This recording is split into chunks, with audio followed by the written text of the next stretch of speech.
Hello, everybody out there in comic book land. My name is George Serrano, aka The Don. And if you're joining us here today, you can only be here for one reason, and that's a brand new episode of the Major Issues Podcast, brought to you each and every week by comicbookclick.com. And as always, I am never alone. Sir, if you could please introduce yourself, disembodied voice. Hello, everyone. I have no face today, but I will soon. It's John Escudero, aka Yogi. Yes, ladies and gentlemen, that is not the voice of God or your conscience. This is Dirt Sheet Radio's own John Escudero, who will be joining us visually very soon. But I'm very thankful to still have you here with us to talk about this. But he's not alone. Other sir, if you could please introduce yourself. What's up, guys? It's your boy, the King of Hearts, here once again. Happy to be here with George and John, and happy to get into what we got to get into today. Russ, there was no way we could keep you away from this Superman, super family I title, had to bro. be here for it. I had to be here for it. We had to get you on for this. And yes, I guess put the cart before the horse. We are talking today about Supergirl, Woman of Tomorrow, which supposedly has an influence on the Supergirl film that will be dropping this weekend as time of recording. This is a story that a lot of people say is their favorite Supergirl story, written by Tom King, who I think does excellent work with these miniseries where he's able to kind of zone in on these characters. Books like Vision, books like Mr. Miracle, even Human Target, I found myself enjoying a lot. Views are mixed, in my opinion, of his Batman. I'm not reading his Wonder Woman, so I'm not sure how he's working on that. But I think that this book is a hell of a book to tackle the entirety of the mythos of the House of El, and particularly Kara Zor-El in Supergirl. But before we go off and talk about this very excellent book, I kind of wanted your guys' background in general with the Supergirl character, because I could tell you up front, I knew very little about this character other than like the headband and the T-shirt in the Justice League cartoon kind of stuff. I was aware there was a '70s movie, right? I went and saw that, god awful. And then the lovely Melissa Benoist played Supergirl in the Arrowverse, and I did follow that series, where the best part of the Arrowverse is when it was able to stick to lore and kind of educate its fans as far as the characters were concerned, and I got a lot of information from that. But then when I started to try to read Supergirl after that, I wasn't sure if the synergy of the Arrowverse had changed the character. So I'm not quite. I don't think I really ever got a handle on it. And then I read this series, and this the portrayal of her as a survivor, as somebody who has so much on their shoulders, literally carrying the weight of her dead planet on her shoulders, kind of gave me a little bit of more illumination who that character could be. So Russ, I'm going to start with you. What's your background with Supergirl as a character? Yeah, so I mean, I guess it starts with kind of like I feel like a lot of people. The Timverse was where we were introduced to so many different characters when we were younger, from all the stuff in Justice League and Justice League Unlimited. I mean, that was my big introduction to all of this stuff. And I Yeah. mean, there probably is no better introduction to the DC universe than how great the Timverse was and everything it did. So from there, I watched all of Smallville, so I got to see Okay. oh yeah, I mean that was a trip into itself, but and I can't recall the actress's name right now for some reason, but the actress that plays Supergirl in Smallville, she does a pretty good job with obviously the material is early 2000s stuff, but everyone on that show does a great job with what they were given, and she has a really good performance in it. And then yeah, Melissa Benoist. I watched that whole show. One of the few things in the Arrowverse that I did watch everything of. I mean, had to do with one of the Kryptonians, so I couldn't not watch it at the end of the day. Yeah, And yeah. my introduction really with her with the comics was when she was put into the Batman Superman series from the early 2000s. Yes. That was one of the first comics I read from beginning to end, every issue. Loved that. And I remember her arc was where I kind of started getting introduced to her in the books. And over the years, I've always loved like her parts in all the Superman crossovers, the Superman family crossovers, and I've read small stories with her here and there. But this book in particular was like, I remember when this book came out, everyone seemed to be talking about it. Blew up all over the place because of the art, and obviously how great the story is. And reading it again before we did this podcast, it's very interesting. Same writer, Tom King, also wrote Superman Up in the Sky. Yes. Both of those tales have to do with a Kryptonian finding one person in the massive vacuum of space and what it means to them in totally different ways. Yeah. And Yeah, I that's I true. think that's a really cool dichotomy to have, right? Because you had this book where she's chasing down someone who hurt someone she just met in a bar for like not even a long period of time. She was like, I need help with this guy. Okay. And that's who she is, right? Yeah. Where you have Up in the Sky where Superman is like, I'm gonna go save this one person and nobody is gonna stop me ever. Yeah. Kind of same similar thing, but different motivations there, Kind right? of kind of But harkens back to the Batfleck save one person. exactly, Yeah. exactly. So yeah, this book was like my kind of like, wow, I need to read more Supergirl moment. Yeah. But yeah, I fantastic. I love rereading it for this, and I can't wait to keep talking about this one. But I'll Oh, let John get his thoughts, and I don't want to take up his time too. 100%. John. So what do you what's your background on Supergirl as a character? Are you also coming from the same avenues with like World's Finest and Apocalypse and stuff? Well, the thing about our generation is that, most of us just got our first experience of DC Comics with the Timverse. So it's the same with me. I was learning about Superman as I watched that show as a kid. He's got a cousin, the monkey Beppo and all that stuff. The monkey doesn't come around as much anymore, but No, yeah, she marries that Cushing guy. Chrissy. Yeah, that's right. She was She with, she was with Lana Lang's ex-husband. That was a fucking Did you hold on? We uh gotta do Russ. Did you catch that though in the Superman Chrissy show, Beppo. Superman and Lois? Oh yeah, the last names like the little Easter eggs Yeah. they snuck into that show were great, and that was when I remember. I remember Took it too going like far at that this, point. and my wife was like, "Why?" And I was like, "You know what? I'm not even gonna bother going into it because it's just so ridiculous." But yeah, And it was great. she's got like the haircut too. Like they wanted her to have like a little circle head, like a little chimp. Absolutely It's funny terrible. stuff. But yeah, no, obviously Bruce Timm's Supergirl is the first one I was introduced to. But and then there's Batman, Superman, Apocalypse, or Hmm. whatever, which is Jeff Loeb's Batman, Superman. Uh, I have read Supergirl, but I find that I don't know. It's hard to like nail one idea of what Supergirl is if you read a lot of Supergirl Yeah. because over time, there's been different portrayals of Supergirl in canon. Like Yeah, in, 100%. in canon, like because Yeah. you got like the sort of little generic Superman clone from the 50s because they wanted to have a super everything at the time, right? You just got the dog, the cat, the girl, Yeah, the monkey, Supergirl. dare I say a takeoff of the Shazam family or the Marvel family, I guess, Or as they if know. they were inclined to care, they might have done something cool like that. I Yeah. think they were just trying to get their shit off. Right. Today, super worse. Yeah. But then she dies in Crisis. But like when she comes back, she's a teenage girl and she's got crushes and she's like in the Teen Titans and she's got to like try to settle in Metropolis and I don't know how to be a girl. So it's like, when Woman of Tomorrow came out, I guess I kind of finally found one that I really like. Like this is okay. I can get behind Supergirl as a fucking survivor, Krypton who carries the weight of the death of all the people. Like that's so obvious. I can't believe that hadn't been approached before. Yeah. It's like I appreciate that. That's the version. Like that's the origin. That's the version that we're going with in the films. Like okay, so we're taking this and we're just gonna solidify that as her origin. So cool, fine, finally, we've got something Yeah. something to sink our teeth into.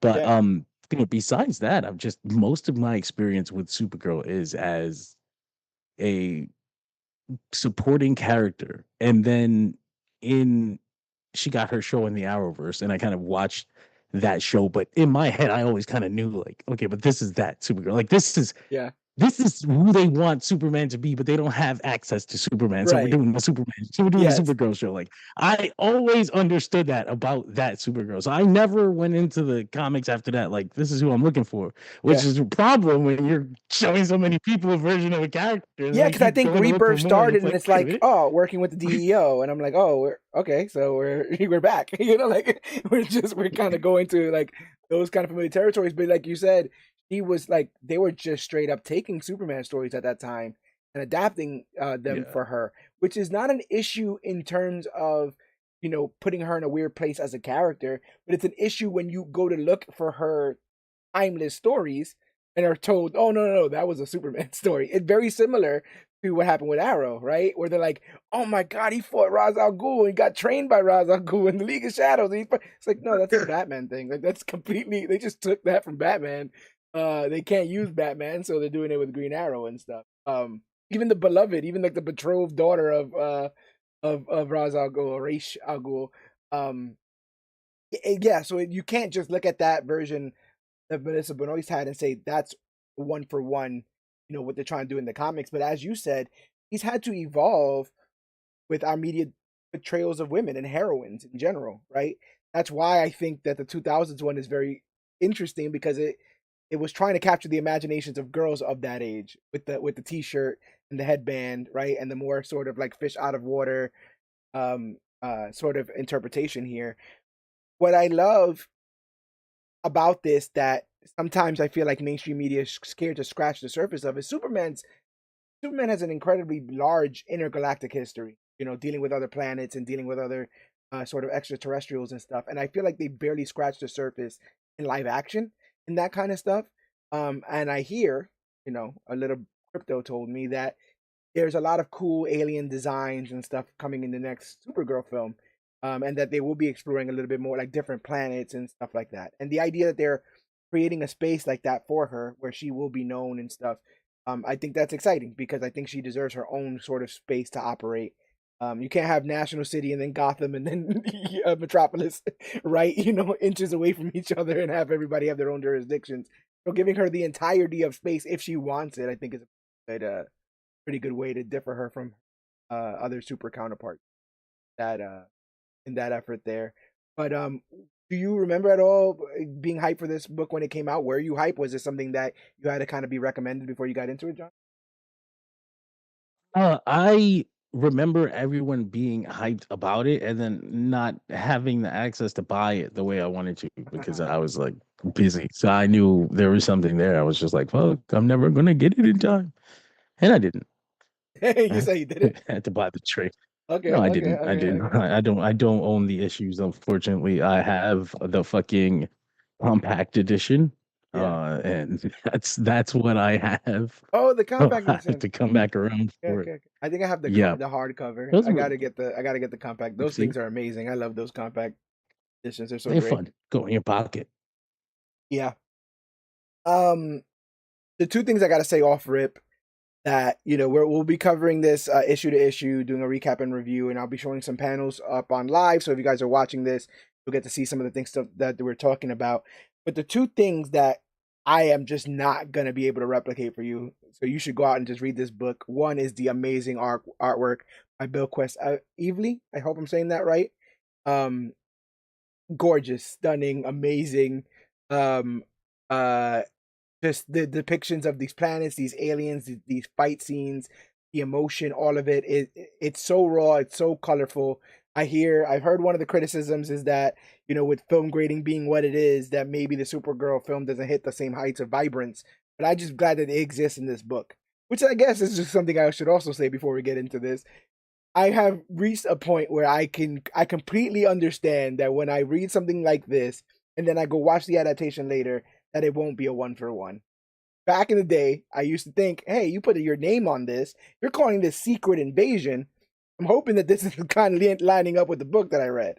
And I think I've been let down enough times to understand that a lot of this is just marketing.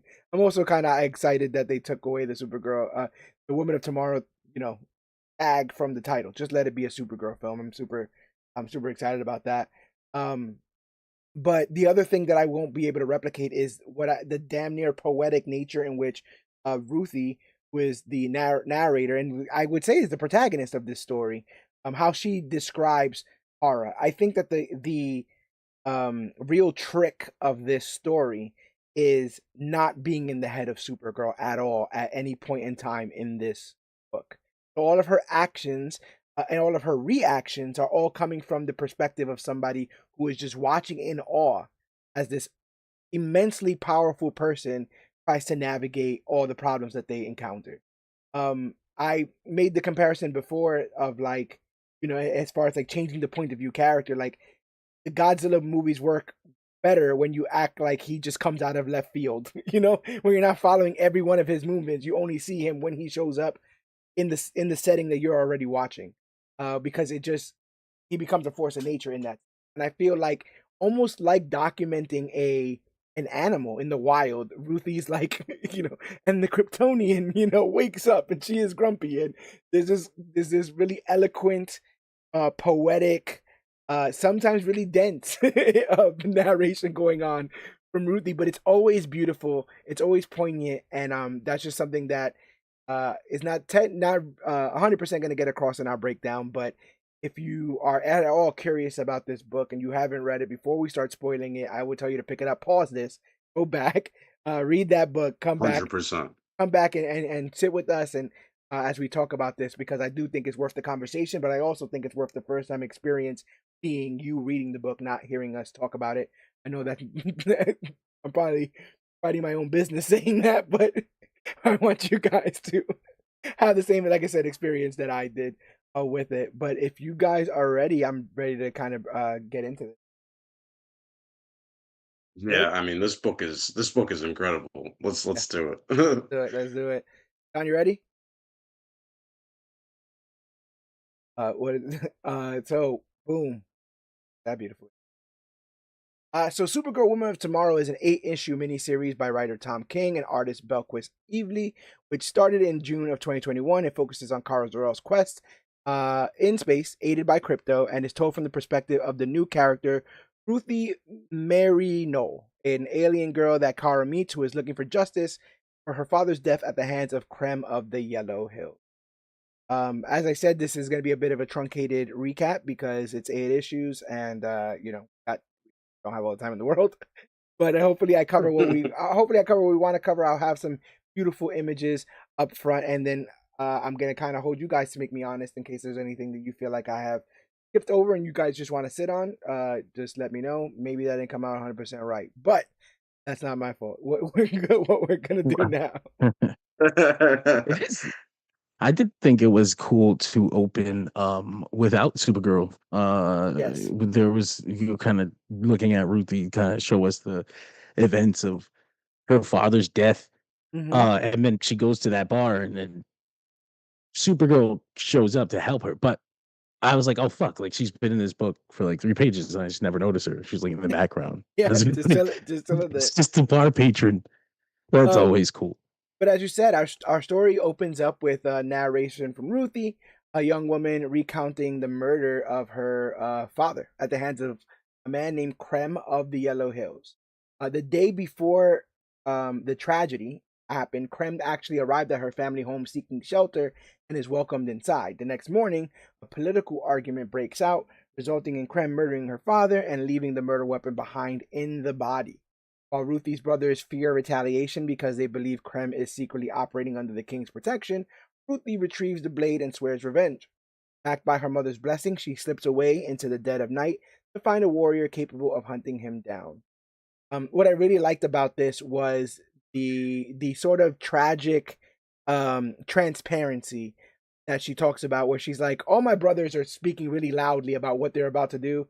Ain't nobody about to do nothing. Like, like they're mad, and I'm mad, and our whole family's mad. But this guy, if he does truly work for the king, he's untouchable, and he is somebody who, his name is of legend for just how malicious and how bloodthirsty he can be in his conquest. And while she can be transparent enough to understand why her brothers wouldn't seek him and try to end this, she is focused. She is dead focused on trying to get this done. And I love She's that. also a child, Yeah, which is she's the a kid. biggest thing. Like Yeah. she's there. She said all her brothers are like grown, basically. Yes, They're grown ass adults or men. whatever. So Yeah. they're thinking rationally. Like we can't fight this guy. He's the goddamn king's agent. Like, like we can't do anything about this. But she doesn't even think in that direction. She's a child. She has no point of reference for things like that. She's just like, we've got to get revenge. Like it's just that simple. Yeah. You also have like I said earlier in the recap, you have the salt in the wound. Quite literally, the murder weapon is still there. still sticking up erect out of her dead father. And that's what she hopes to, end Krem's life with in a very poetic fashion. She speaks to her mother about it, and her mother's like, you know what, man, this is something you want to do. I'll let you. I was gonna say let you get your dad's horse. It's some kind of beast, some kind of steed, some sort. And she rides that animal into bar on a planet orbited by a red sun. So he tries to recruit one of the patrons, a mercenary who seizes Krem's sword, demands his own unfair terms, and then slaps her when he objects. Literally the worst kind of guy. Like, checks all the boxes. He's Yeah. rude. He's selfish. He's obnoxious. He's braggadocious. And as the man walks away, Kara Zor-El, aka Supergirl, happens to be at the bar celebrating her birthday. She steps in, disarms him, and kind of humiliates him in kind of awesome fashion. But they play fast and loose with the reveal. I mean, you're reading a Supergirl book, but they play fast and loose with this idea that it's just a Patreon until the front of her shirt rips and you can see the Superman logo, or the House of El sigil, I guess I should say more aptly. And then you kind of have your reveal as to Supergirl being a part of this adventure. And as always, the best boy is just sitting right there at the bar as well. Krypto's there, just hanging out, watching all of this. One of the I things, like how Krypto looks in the background panels a lot. If you look at that first sequence when she's fighting, he's just kind of like he's not bothered by any of this. Like there's a guy swinging swords at her, and he's not like in the first few panels. He's just kind of like watching it on, like just yeah, totally taking it all in. And like there's I think finally when she like slaps the guy down for the first time, like you just see Krypto in the background just like happy yeah, jumping around, like and the little details of the art too are like in even just in this first issue, just in our first like what is this, like first 10-12 pages, yeah. like already some of these details you can pick out are I, great. And I like was impressed. it's Yeah, I was impressed with the whole, like, they were able to convey the motion of him walking and her grabbing the hilt of the sword. Which even in a yes. way that you like, directing a film is hard to kind of where that shot, but they were able to get it. And like you said before, as we go on in the future, we know that Krypto will come to action if he feels like Kara's in danger, which means that he knows that she got this in the bag, because Exactly. he's just chilling there in the background. He knows that he's got this well and done. One of the other things I think a lot of people would be surprised about if they are reading Supergirl for the first time in this is she has a little bit of a potty mouth. As somebody Oh who yeah. loves the Superman family, did that bother you at all, Russ? No, I think it's hilarious, and it's just another way that shows how different she is. Because you can imagine. I mean, I can't wait to see these interactions in like Man of Tomorrow and stuff, where like she's gonna curse and Clark's just gonna be like, "Well, what are you doing with that language there, young?" Like Yeah, again, just the dichotomy wagging the between the finger. two characters. Yeah, Yeah, exactly. Being that overbearing family member almost, right? yeah, But it's just another thing that speaks to how different they are, right? And she has a lot more anger built up inside of her, a lot more rage built up inside of her. I mean, think about it, right?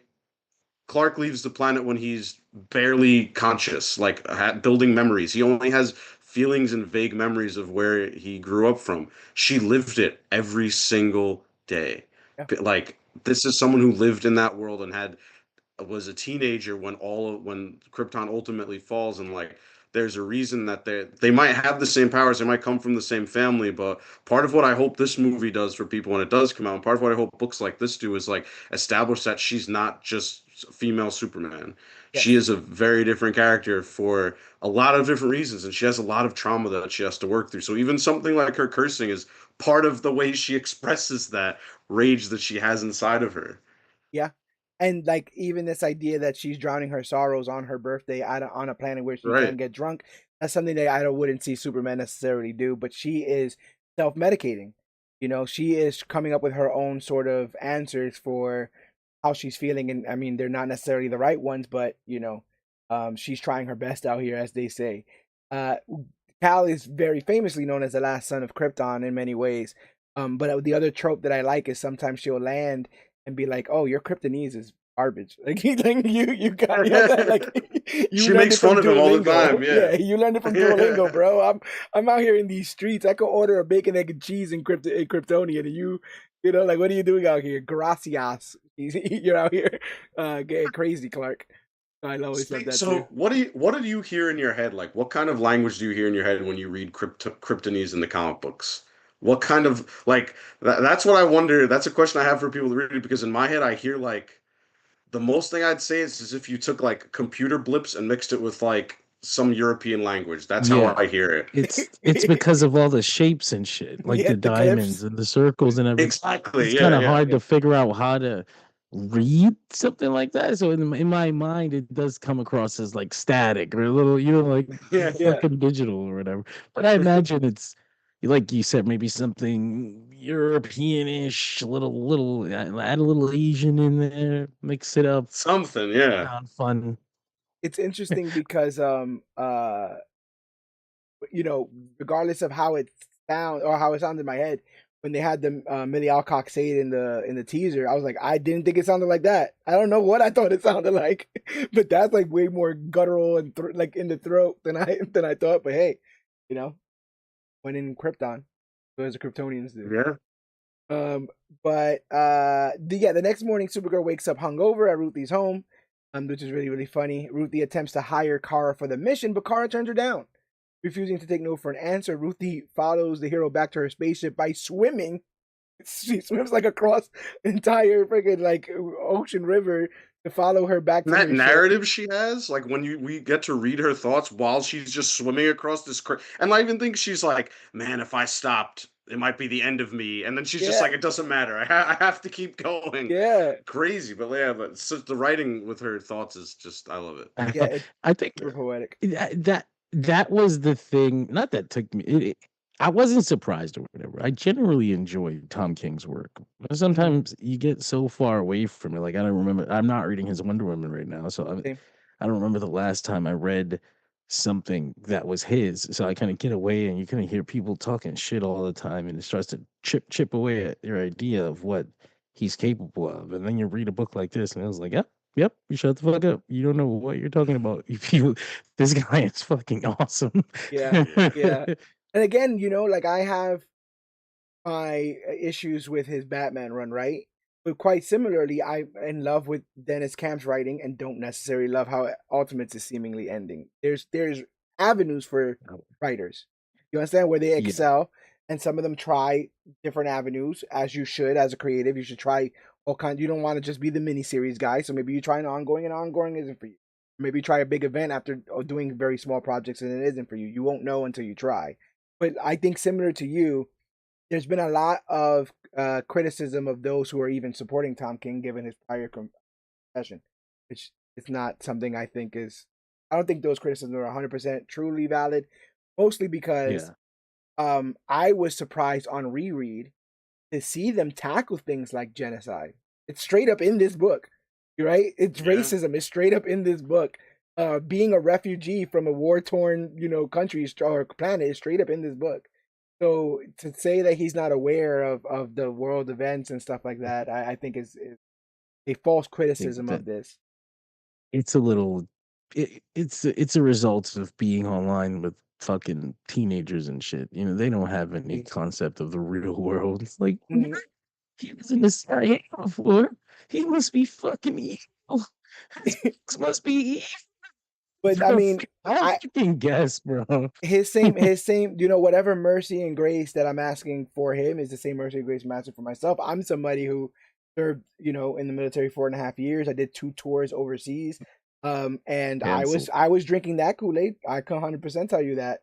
But like you get jobs, you need jobs. If anything, blame, that's a whole nother conversation. But what I what I will say what I will say is, yeah, man, if you follow the blue is the best color X account long enough, it will start questioning if blue is even a color at all. Like if you let any Yeah. fandom go on long enough, it just ends up cannibalizing itself and saying like, you know what? I don't even. People are talking about like artists, like world renowned artists. You see the JR stuff going on, like world renowned artists. Like, I don't know if I'm like really digging this Jack Kirby artwork. I'm like, what are you talking? Like looking at a hieroglyphic. I'm like, I don't know. This could have been done better. Like this. They should have put more dimensions on this. They needed more shading.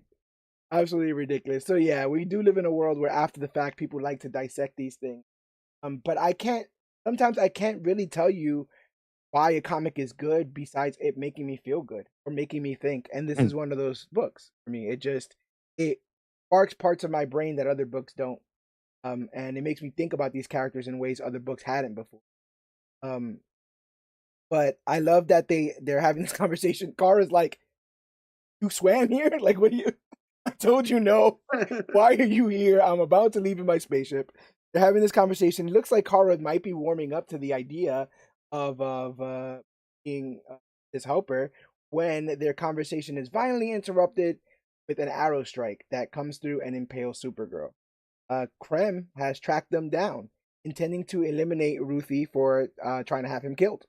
When Krypto jumps forward to defend her, Krem shoots the dog with an arrow as well. Furious and with no superpowers, Supergirl retaliates and instantly neutralizes Krem's accomplice. This forces Krem to flee, though he manages to hijack Supergirl's spaceship to make his escape. I did not remember him just running. I don't know what I thought happened here, but I did not remember him just being like, "Oh shit!" Like he just fucking knocked out my friend. I've got to get out of here. But I think we all had the John Wick moment when Krypto got shot. I know I definitely did. I was like, "Oh hell no, it's about to go down." Russ, do you remember honestly seeing think that? Yeah, I honestly think the first time I read through this, the first time I read through this was when I got the hardcover with the black cover, the deluxe. Yeah, Oh yeah, my God, it's a gorgeous book. So I remember reading this for the first time, finally, and then I was like, I'll read the first issue and then I'll do some work or whatever. Krem of the Yellow Hills shoots Krypto, and I was like, nah, I have to finish the story I now. can't leave it I was here. just like, nah, yeah. I was like, there's no way I have to see what happens to this dog. Like, Yeah, there's no way. Like, forget the Ruthie, forget what happens to Krypto. I gotta make yeah, sure he's okay. But like, yeah, I mean, first issue, huge moment. That's something. That's something every first issue should want. Suck you right in. What's gonna happen, right? And yeah, everyone loves Krypto. yeah, Like you want him to be okay. And for this guy, immediately his first like, after, obviously you see him kill Ruthie's dad, but like to have him shoot Krypto in the same issue, you're like, okay, this guy needs to go yeah, down. yeah. What a piece of trash. I will say that uh he shoots Supergirl, and when he's like, "I'm here to kill you, Ruth, because I hear that you're putting a bounty to kill me," I was like, kind of valid. You That's know, a little that's valid. very reasonable. That's a That's little very valid. reasonable. I was more wondering why Supergirl was able to tank those arrows. I was like, wait, Yeah. I mean, we're under the red sun, right? You're here, you're getting drunk. Mm-hmm. How are you tanking 3 arrows like that? Like, that's fucking wild. Okay, I guess. Like, I'll accept it for the sake That's of a just that comic book, but adrenaline, I was bro. like, It's that I was adrenaline. like, That Look, okay. he kicked out at the only one. way I would say it, the only way I would say is because they do this in some of the books and some of the shows. Sometimes they can store a certain amount of yellow sun Right. energy. Fair. So that's how I See, rationalize. that's what I took too. I was like, okay, well, maybe she's not like you don't just get fully drained because you're under red sun, right? I mean, it Right. takes a little while. But then how are you getting drunk? So that was the one thing It's I was like, true okay. that's true. I was like, fuck, all right, I'll just accept it for what it is and we'll move on because it was a cool moment and they come back to it with a line later on. Supergirl doesn't give a fuck about swords and arrows. Yeah, yeah, I yeah. was like, okay, you know what? Fine. Supergirl doesn't give a fuck about swords and arrows. Me either. Then we'll just keep moving. But it definitely serves as a raw ass moment, considering that you know that she at the very least is weakened, and she's getting hit by Yeah. these things and kind of trucking through. Um, uh, Oh yeah. so that's a badass moment. But yeah, like the idea that the guy ran away, kicked the girl, took the ship. I'm like, what a piece of trash. And he just got By the away. way, and this is just the first of many. They there's a shot of Supergirl standing in the doorway of her ship, and the ship is like this intricate, beautiful, colorful thing. It's just like, and this happens a lot. This happens so much in this book where it could have just been nothing. You know, like Mhm. the fucking script says Mm. Supergirl standing in the ship. You Yeah, know, yeah. and like they come with this gorgeous, and she's just standing in the back of the ship, but it's like the asshole of the ship Yeah. is I rainbow. I thought to It's myself, like I'm like, beautiful. I don't remember what happens with this ship. And then the ending happened. I was like, oh yeah, that's why I don't remember what the fuck. You never see it again. to to like add on to that, like the art in this, like just like this one page is basically just of Ruthie swimming across. She's just swimming across like a body of water. But the artist, she makes this page like the entire thing looks like a painting. Yeah. Like and the color selection, the art style. I mean, everything. It's like when you could make something just as simple as someone just swimming look engaging, you nailed it. You, And you everything after that is just it's so gorgeous. put that in a very interesting way. It's almost antithetical to how artists usually do it, but their splash pages are almost reserved for poetry instead of big action. Right. They're created in the same way. You know, a splash page is supposed to make you pause for, but it's usually pause with a bang. Those splash pages kind of make you just sit in awe of what you're seeing, especially when we get onto this next issue, which is bonkers, the bus ride from hell part of this story here. I enjoyed that very much. Two of the best splash pages in all 8 issues are in this issue. Yeah, very Two of the best, yeah, just it's very good hell stuff. yeah. But yeah, going on, the adventure continues on what amounts to a space bus, where Kara and Ruthie traverse the galaxy while dealing with all sorts of the worst kinds of travelers. When a metal-eating carpane dragon impedes their travel plans, Kara takes a red kryptonite pill, transforms into a phoenix-like entity, and battles the beast in the most metal fashion possible. Just look at that panel of her with her outstretched arms engulfed in flames. Yeah. I'm very surprised they got away with this in a DC book because, I mean, obviously you kind of have a little bit of the Phoenix sort of imagery going on here. But I think it worked. Is this the rule of cool, John? Does this pass the sniff test? It's like what I had no real like I know usually red red kryptonite or whatever is like makes you angry. Yeah. Yeah. I saw that episode. I was like, Supergirl.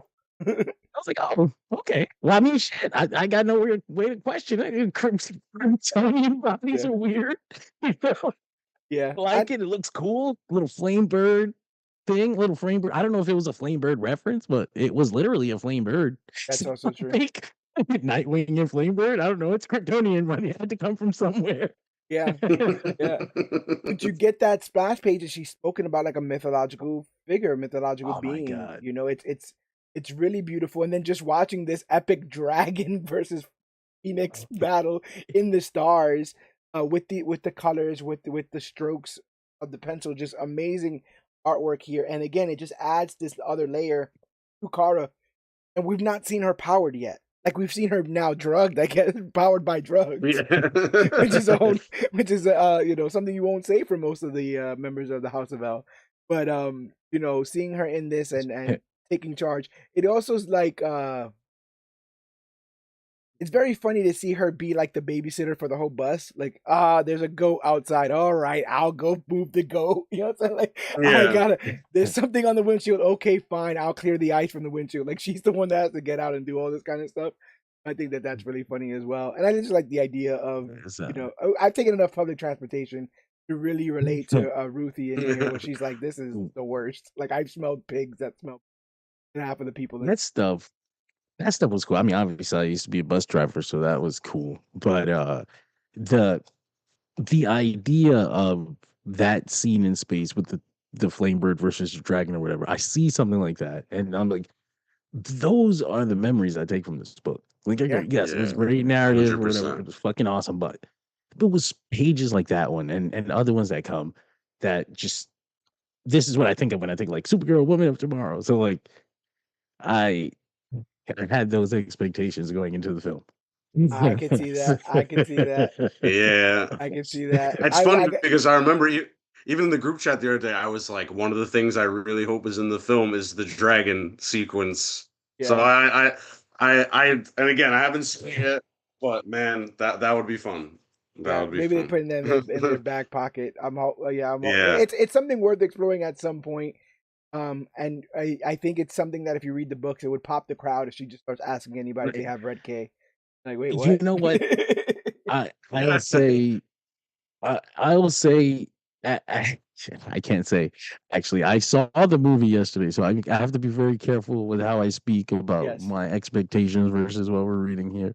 Yes. But there's a lot of things in this book that happen that can only happen if there's like a lot of pre-existing history. So Yes. like, Mm, without that's true. Yeah. introducing a whole ass concept that you have to explain, like you can't even get into it. So like the concept of red kryptonite, how do we introduce something like that immediately without, we haven't even fully explained the green one.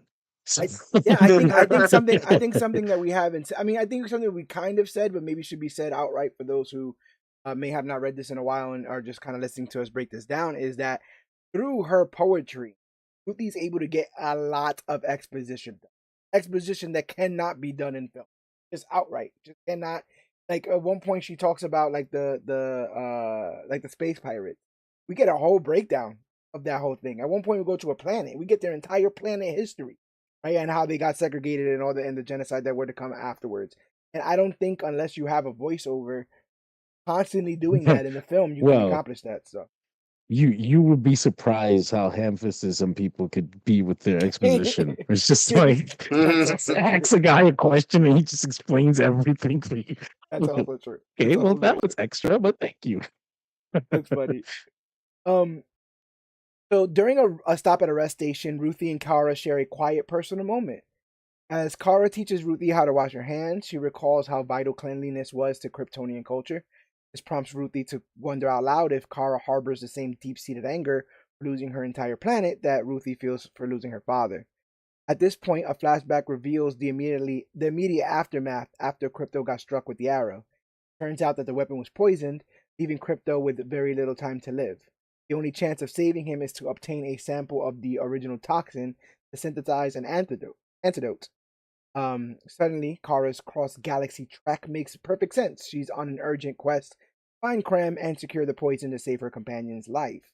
Returning to the present day, Kara and Ruthie finally step off the bus onto a planet with a yellow sun. Ruthie, who is already completely enamored with Supergirl, watches in awe as she sees the hero fly for the very first time. And that's a very beautiful and poignant way that they were able to end that issue there. The And hand again, washing just thing like was a was gorgeous really a image thing. too. Oh Like yeah, of again, hers. like with the sunset or the sunrise in the background, like illuminating her from the back, like kind of like John said. You remember the moments when you turn to a page like this and you were just like, damn. And Yeah. this is kind of like another one of those too. You know, it's also kind of thing. It's like we talk about like the fire dragon and stuff. I'm gonna remember those moments, but like to me, my memory is not literal. Does that make sense? Like I felt like she embodied this creature. She embodies the fiery sort of ethereal nature of this creature. I don't have to. It don't have to click in my head that like her DNA shifted so that she could, Yeah. become a like. Okay, fine. It's the whole idea of like feeling like your dad. You may not think your dad is Superman, but there might have been a moment where you're like, you did that was some Superman shit he just did right then and there. And it's the same thing. Like she's obviously not a fire breathing dragon, but she has moments in this where her characteristics are very fire breathing dragon. And that's how I picture this whole sort of this sort of She did. manifestation that they created. She took some drugs and turned into a real flame bird. Unfortunately, that happened. That was that was straight. That was objective. She took one She was on drugs. marijuana, all right? She took one That's how it does. marijuana, and this is what happens. Red K madness is what they call it. Listen, I'm 30 days clean of death sticks. So, I don't think we should No, I don't think we should do much paraphernalia talk on I here, okay? I hadn't really thought about it, but it's not humans or aliens or any other outside of Kryptonians using kryptonite as like a inhalant or some type of thing. It's like it's Yeah. very, very popular in the DC Yes. universe. Like this happens all Yeah. the time. So Yeah. Yeah.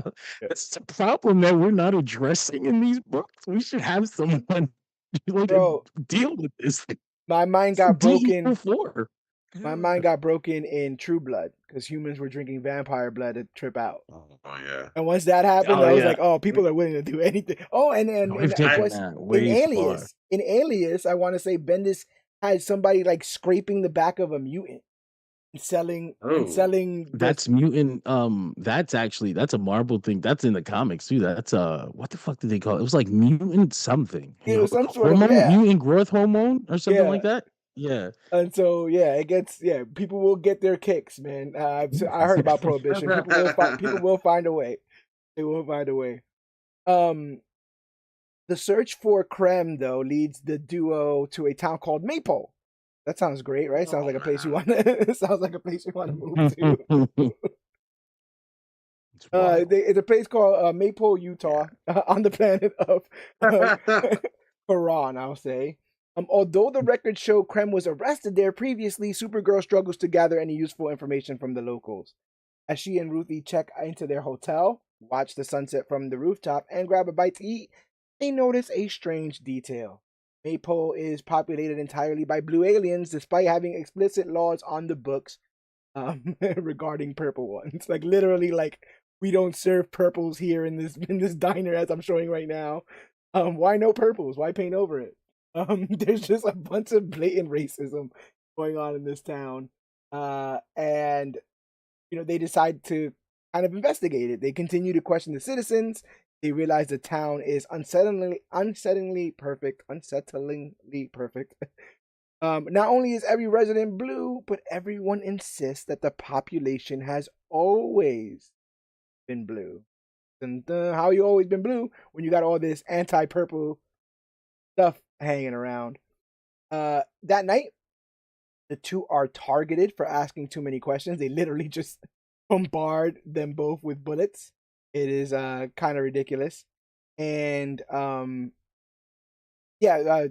is able to run and make sure that Ruthie doesn't get hit by any of them. She then flies quickly out and neutralizes the attackers, but she receives absolutely no help or answers when she confronts the mayor. Expecting a cover-up, she gives Ruthie a piggyback ride and flies to a barren wasteland on the outskirts of the city that used to be known as Purple Town.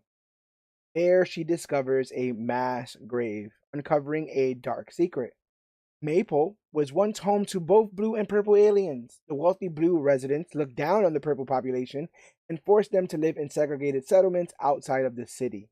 When a brigade of genocidal space slaughterers arrived to extort or destroy the planet, the mayor lacked the funds to save the town. Instead, following advice from Krem, that bastard who's in jail, he's like, "Oh yeah, you want my idea? I got something for you." The town leaders allowed the brigade to eradicate the purple aliens in exchange for the town's safety. The mayor freed Krem, and they even celebrated his ruthlessness, where Krem secured passage off-world with the brigade. Confronted by the sheer cruelty of this history, a deeply saddened Ruthie begins to doubt their ability to take down Krem. And I have been Ruthie, this position. I have heard some of the craziness that goes on in this world, and they're just like, how am I, by myself, supposed to stop any of this? Any of these deep, dark secrets, hatred, segregation, division, genocide, all those things. I thought this was an incredibly important issue of the book, but also like how deeply it affected Supergirl. I thought that was very effective in the story as well. Just watching her kind of go through this investigation and then not stopping, really trying to take this all the way to the top, right? Really trying to see who exactly is at fault at all points. And then when they broke down what happened, like just selfishness, self-preservation, all those things, and how quickly we can throw entire species, genders, races under the bus. But we can say not me. Well, they didn't hit me. You know what I'm saying? They didn't get me. I did tell them where the other guys are. Really, really effective work. Russ, what do you think about this issue? So this issue to me was probably when I was going through it for the first time, where like I was already loving the book. The first two issues were great, but when this story happens, you're like, wow, okay. Like this is where you start to feel like this is one of those books that might be talked about for quite some time. Yeah, And the reason that really it did that for me is because the slow burn of this really works for me. throughout this third issue, right? Like everyone's acting completely normal. Like, oh, you're crazy for thinking something's wrong. Like, well, you don't need to ask all these questions. Like, look how good our planet is. Like, what are you doing? Kind of like, Yeah. there's nothing to look into here. Like, don't look at the guy behind the curtain. Like that kind of thing. And when she finds Purple Town and she finds the bodies, and you realize start putting the pieces together, what happened, it's unsettling at how easily I guess the blues, we'll call them, right? Yeah. It's Those dirty unsettling at blues. how, yeah, the damn blues. Like, it's almost unsettling when you like can go back and now, like, I would even say go back and read that perspective of how normal they're sounding and how it's not seemingly affecting. And like, there's a section in this where when they get into town and they go around and they ask people on the street, firemen, people that are working like on the farm, like people in their homes, cab drivers, chefs, like every single type of person that they talked to in this town was just totally okay with what went down. And that's probably the most disturbing thing of all, is like, how are you just sitting by and you're just okay with genocide? And it's not like genocide that even happened that far away from you. It's genocide that happened on the outskirts of your own city. Like, you saw these Yeah. people get killed, burned alive, like from the art that we see, like horrible things happen, and nobody gives a single shit. And it's heartbreaking, right? And at the end, you're saying how Supergirl's so affected by it. It's a shame to see that like all these places she's going in the universe, all of this bad shit happens. Yeah. And how could you not feel a certain way after seeing something like that? And even Ruthie at the end, she just, the way she feels. And in the world today, with I don't even need to go down the list. We know all the Yes. nonsense that happens in our world Yeah. every single day. How does it start? Where do we start making a difference, right? When you feel that small, just by the kind things you can do each day, and start from there. Yeah. The idea of it being too big, it really resonates here. And I also kind of, didn't occur to me until I read Absolute Super. But I guess I never really gave thought that Superman came to Earth and was, welcomed here because he passed as a human, right? Right. Like, he looks like a human, he looks like a guy in Kansas, and therefore there was really no questions and concerns about his appearance. It's also the joke that they talk about with the X-Men, right? Where there's certain X-Men that have like a horn, a 12-inch horn sticking out of the side of their head, and a perfectly normal X-Men be like, "We're all monsters," and they're like, "Well, some of us are monsters," a little bit dealing with this a little bit rougher than you do, and so like it makes sense that there are other planets that aren't as welcoming to other cultures and stuff like that. And then to read this in the year of our Lord Khonshu in 2026, uh, you know, I will just reiterate the things that you said. How can you be acting as if an entire population of people didn't live here, and now you're saying that they never exist? That's a little So, cold. That's a little cruel. That's a little messed up, John. Yeah. it feels like it resonates more now, but I would argue it just resonates throughout all of fucking history. Yeah. Yeah. It just keeps on happening, and that's kind of the way these things go. It's kind of like with that other show, Andor. It's like, oh my god, how's Andor predicting everything that's happening in real life? It's like, well, actually, it's just kind of pulling from history. We're the ones that are repeating. Yes. So like, You can't write because the rich will rob this earth on a napkin and then open it in 10 months and be like, you see, like anyone could have guessed that. That's an eventuality that's gonna happen.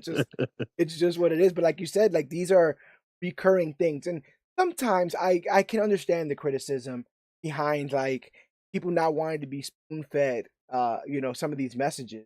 But in all honesty, I think sometimes it is the spoonful of sugar, because if you can come to that conclusion like Rush just did, like, how could you possibly, be, having a music festival near the gates of an internment camp kind of stuff? Like, once people start having those questions and start questioning these things out loud, I think that then automatically makes it justified and worth it to put these things in these stories. I'm not these stories are not meant to make you a morality police, right? Because so much of this world is in the gray. But you pull away people's religious loyalties and their nationalism and stuff like that, and you make it about aliens, or you make it about animals, like an animal farm, and all of a sudden people can get the messages. All of a sudden they're not clouded by their own personal bias in regards to what team that they're rooting for in this. It can be like, oh wow, that was very mean for the that person to treat that person because they're a different color, and then they go post something racist online or whatever. Like the cognitive dissonance of. Um, but what do you think this is heavy handed at all, John? No, I think that it's just another evil thing. Like I don't even think it's meant to preach at you. It's just some bad thing that's happening, and Supergirl's gonna have to deal with that emotionally. It's gonna change how she sees Krem. It's gonna change how she handles Krem because now it hits close to home. Her people are all dead. Now these people are all dead, but he did it on purpose. I've got to deal with this. Yeah. It's like, I don't think it was heavy handed at all. I think it was actually pretty damn awesome the way they tied that in with her whole origin and everything. Yeah, because you Um, can point to the Krypton or even the Argo stuff as science, right? Science yeah, going wrong, and this is like a hurricane coming, and what could you have done to prevent it? You did the best you could, kind of stuff. But this, like, senseless killing, yeah, this just like this hunger for death, and her constantly going from planet to planet and just being reminded what the pure um grief and sadness and heartache that comes for death. I think the next issue like knocks it out of the park. If you're ready to get into it. Oh yeah. yeah, I was gonna say too, and this flows right into the fourth issue. Another layer to this is how did Krem even get into space to be able to do any of this? Is he stole Supergirl's ship? Oh yeah, She that's must also feel true. some kind of guilt a different kind of guilt, right? Going forward as all of this is happening, like, man, he stole my ship. He Yeah, got off his world. That's how he ended up in this prison, and now he's off with this murderous band of aliens causing all of this damage all across the universe. And as yeah, we see, like as we're getting into issue four, it just keeps getting worse and worse and worse. yeah. And And the you girl is gotta faster imagine than a she's speeding feeling some bullet. way, Yeah, she's faster than a right? speeding bullet, but she's always one step behind Krem Yeah, in and you this. can imagine how frustrating that probably is to someone who, again, at the height of her powers, Kryptonians in the DC universe are like demigods, basically, with the stuff that they can do. Yeah, And she has all this power, all this ability, and it seems no matter what they do or no matter where they're going, they're just greeted by death, yeah. and it's horrible. Just get that same sense that Ruthie gets. It's too big, they're too small. Yeah, It's you really can't help but feel that. Um, Issue 4 kicks off with Supergirl and Ruthie on the burning planet Arnat, rescuing a crying pink baby, the lone survivor of a total massacre. They are hunting Krem and his crew, the Barbond Brigands, a gang that wipes out entire civilizations just for fun. Following Krem's trail of destruction across the stars, they witness the horrific aftermath that the brigands leave behind. In Incombe, they confront a severely mutilated green alien in a hospital bed who recalls Krem's role in the brutal torture of his best friend. That is just heartbreaking. It's incredibly heartbreaking to hear this person in a hospital talk about, like, yeah, I heard my friend scream a scream I've never even heard before. I was like, damn, that's loud. As I'm also getting beaten. That that's the last thing I can kind of remember was like, I've never heard my friend scream that loud. It's like statements like that, and I'm like, this is so dark, man. This is so yeah, brutal. Um, uh, on Tilius, sorry, Supergirl uses her super speed to dig 120 graves for an exhausted goblin-like alien, earning the ultimate title of neighbor on his world. I thought that was also very well done, where the alien just comes to tears with the idea that they might be helped at all. Um, yeah. and Supergirl building these mass graves, but also when you learn later on about how she was instrumental in try to save Argo, and doing that all by herself as well. You got to imagine that she's thinking back to those times as well, and being greatly affected by it. How much is tied into her culture and who she is as a person. The death of her people on Argo when it happened. Um, and yeah, she's just going from place. She goes to your Euroland, where she lets a grieving purple alien use her as a punching bag to vent her pain until the Titan finally breaks down crying, having lost her entire family while away at war. At first, I didn't what? get what was happening there. She's like, "Yeah, Yeah. no, no, hit me," and I'm like, "Wait, what's going on?" And then you can see that she's letting her hit her to get the anger away. Talk about like, I don't even The know. I didn't get to Google it, but was that species like an old Jack Kirby created Oh, species? oh, interesting. Uh Oh, I didn't realize that. because it was immediately like it was immediately Jack Kirby esque. Like Yeah, everything about that scene was Jack Kirby. The monster design, the Kirby crackle behind it, everything about it. And I just kept thinking, like, is that like what is this random? Obviously, it's never random when you homage Jack Kirby. It just is. You're yeah, working yeah, at yeah, comics. You can homage Jack Kirby whenever the fuck you want, and it's gonna be relevant. But it was so it felt like it was on purpose. It felt like is this species from what were they called again? What are their names? people were called Erland, right? Erland. Yeah, I looked it up. Like It three intrigued. R's. Yeah, yeah, it's like one of those URRRRALAAAN kind of. Yeah, Even something the like that. spelling is like Jack Kirby esque. You know what I'm Yeah, saying? All that, even the fucking name. yeah. But yeah, this Erwin. is absolutely heartbreaking. You know that she understands pain so much that she's willing to have somebody beat on her, just to get it out. Yeah. And like, talk about selfless in that moment. Um, you go to the next planet where she watches graphic security tapes of the brigands' attacks alone. Makes Ruthie sit back and watch because she doesn't want her to get triggered by it, and like you see Supergirl sitting there like in a stupor, being obviously affected by watching these murders occur. Basically, um, they stand back and watch as locals stone a captured brigand to death.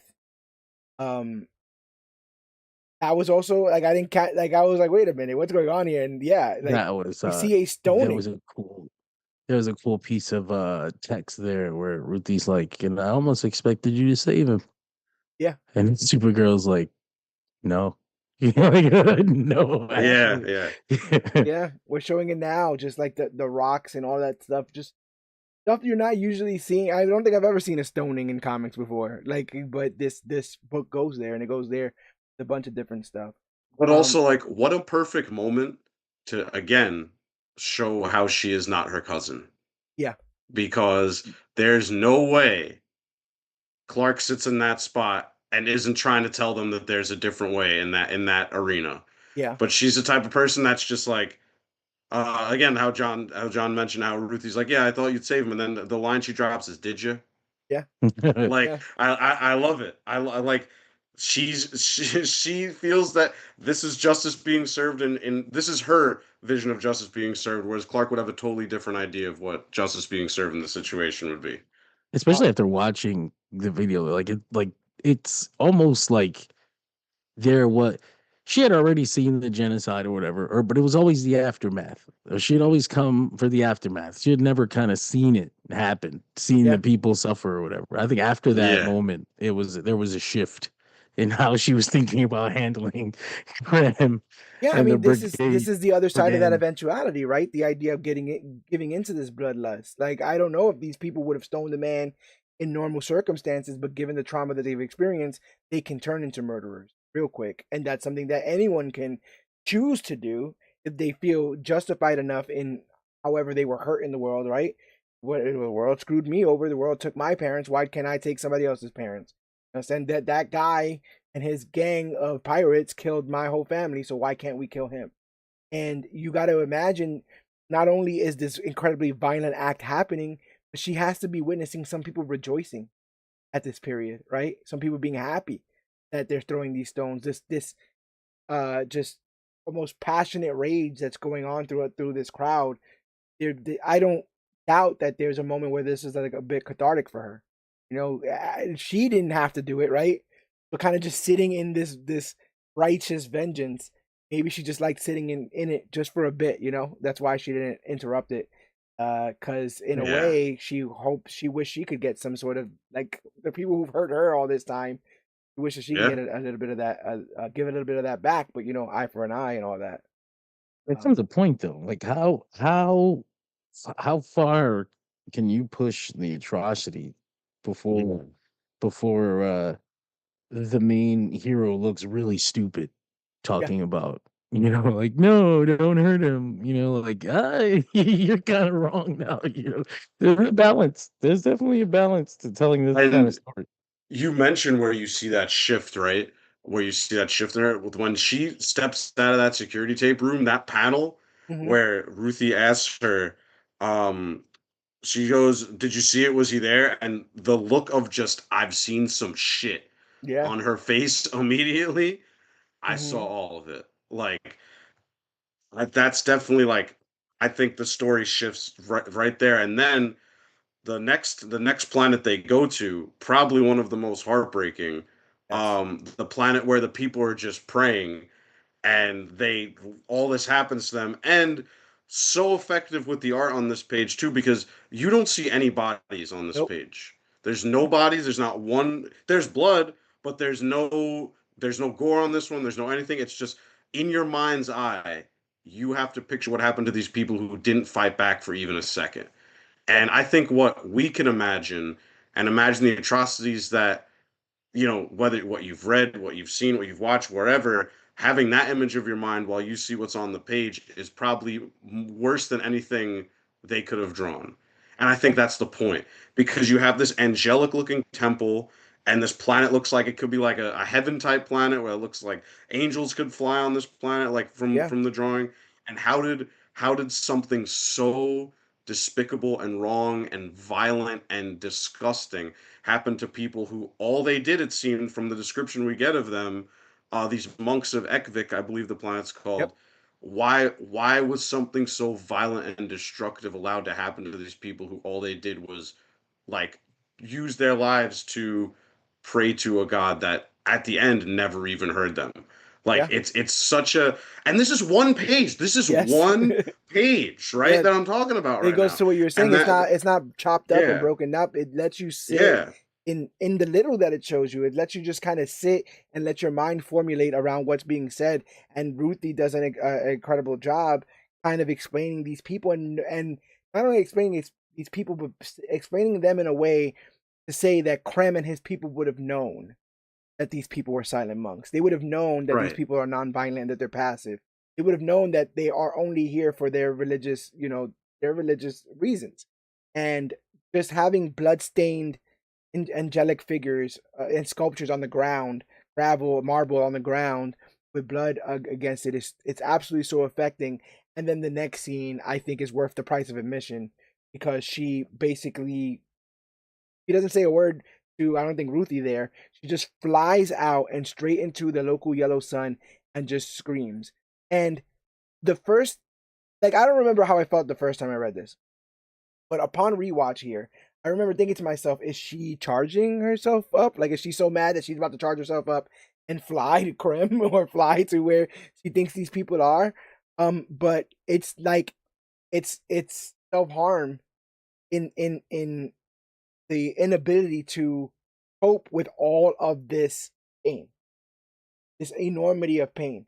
And you know what's something even interesting that didn't occur to me until I started talking to you gentlemen here, which is why I like this podcast so much. Um,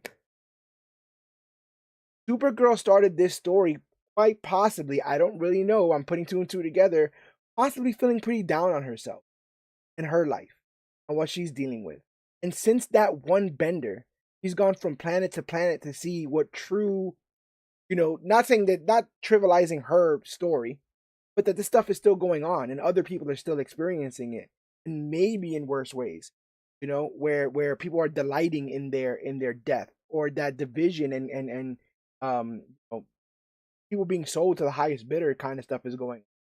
And I think she's really trying to wrap her mind around her place in a world that seemingly can't stop being savage, for a lack of a better word. We purport these monks were civilized and were speaking to a higher power, had moved past trivial nature of existence, only to be slaughtered. Only to be slaughtered by the biggest barbarians that exist. And you can't help but feel that feudal nature. What's also interesting is that this was a feeling that Ruthie felt issues ago, and Kara was very much hand on the shoulder. I know, I get how you feel this way, but don't worry, we got this. And now you can't help but feel like she needs Ruthie to be like, hey, Like I see where Yeah. you're going. I can see it in your eyes, kind of stuff. But we got things to do. John, how do you feel about this whole flying into the sun part of this? Think rather than kind of like or learning or whatever, I think it's more that she's just been holding it in. Okay. The Yeah. idea that she's held on to this all this time. Because again, you got to imagine that this was canon, so he's got to write this with the idea that she had a life Yeah. before this, and she's just now. It's like all this stuff is gonna come out now. Like I am on this bender for my birthday, and it's finally exploding. Yeah. So like, I I think it just needed a little push. Like, she's just kind of, it's the drinking, it's being confronted by Ruthie, it's seeing it over and over again. It's like it's too much. It's enough. I can't take this anymore. It just keeps reminding me of home and how Yeah. I died. And how Clark doesn't have to deal with any of these fucking memories. Yeah. And fuck him for being so good all the time when I Yeah, have to that deal with this shit. that bastard. You know? No, 100%. And the thing is, like, she also there's this level of how do I say it? Like, there is this frustration that the House of L has a reputation that she may not feel, right? Like her cousin went and did the PR for the L's, and they're peaceful, patient, helpful people, and maybe she's not feeling like being patient or helpful or any of those kind of stuff, and people see that symbol and they're like, oh my god, you're here to help us, you're here to serve us, and she's like, no, screw that, I'm here for a beer, kind of stuff. That So was there's that a was a little, little not understated, but it was a cool little thing that kept happening. Like it wasn't major and there was no focus on it, but every once in a while she'd get like Superman thrown in her face. yeah, Like, like Superman wouldn't do you this. know, She's like, I'm not yeah. Superman, bro. Like, leave me alone. um so I totally get it. Finally, on the dead world of Nisilin, the two take a breather in a forest of giant mushrooms under the stars. Sensing that Krem is on the very next planet, Supergirl tries to talk Ruthie into staying back for her own safety. I thought that was kind of ridiculous to be like, yeah, he's like 2 streets over, but I think you should stay back. It's like, girl, she done did this. I get why you would say it, but the idea that you thought she would be down with, oh yeah, you know what, you made a great point. I followed you all the way to the ends of the earth.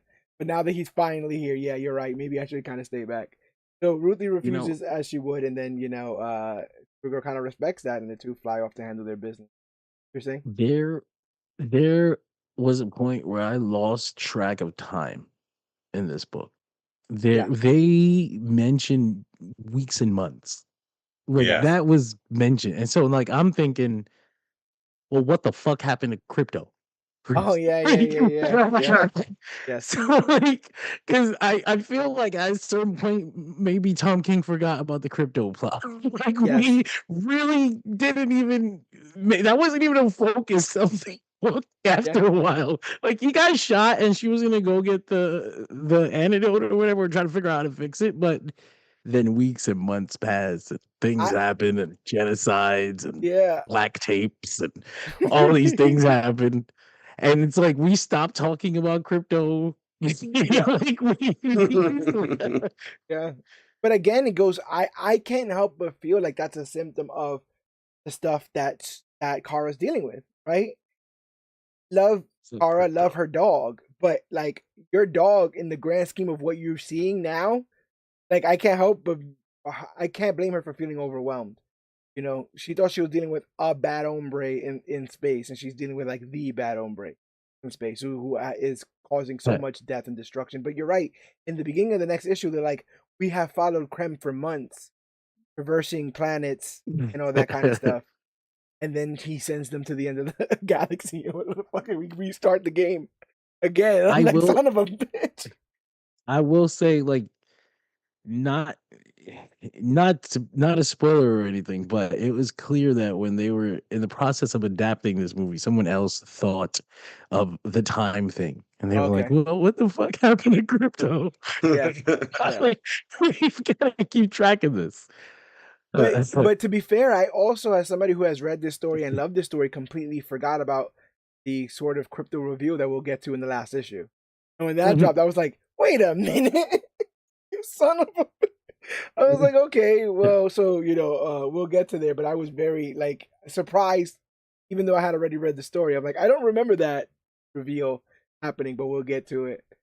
Um, so although our heroes finally catch up to Krem, he deploys a Mordru globe device that is kind of like half magic and half science at them, and it can transport its user, because I think you're supposed to use it, not use it to against people, right? Like I think he was using it in a bit of a ways, but they use it to transport Kara and Ruthye to a very distant planet, one with a kryptonite sun. I believe it is called Barrington. uh, and this is like legitimately a planet that they used to trap Superman on. So Krem was aware of this, sends Kara over there. And so as Supergirl begins to succumb to the radiation, the roles reverse. Kara becomes the vulnerable one, and Ruthie has to step up as her protector. And I love the panel of Ruthie sort of keeping watch on Kara, like doing the whole oh whoop, doing the whole standing there with the sword as Kara Ready like for passed whatever's out. gonna come at her. Yeah. Yeah, because another thing that is said is like there's a lot of talk about Ruthie imagining what it would be like to murder Krem. But the more time we spend with her, the more we realize that she's not really a murderer. She doesn't have a bunch of bodies on her, on her ledger.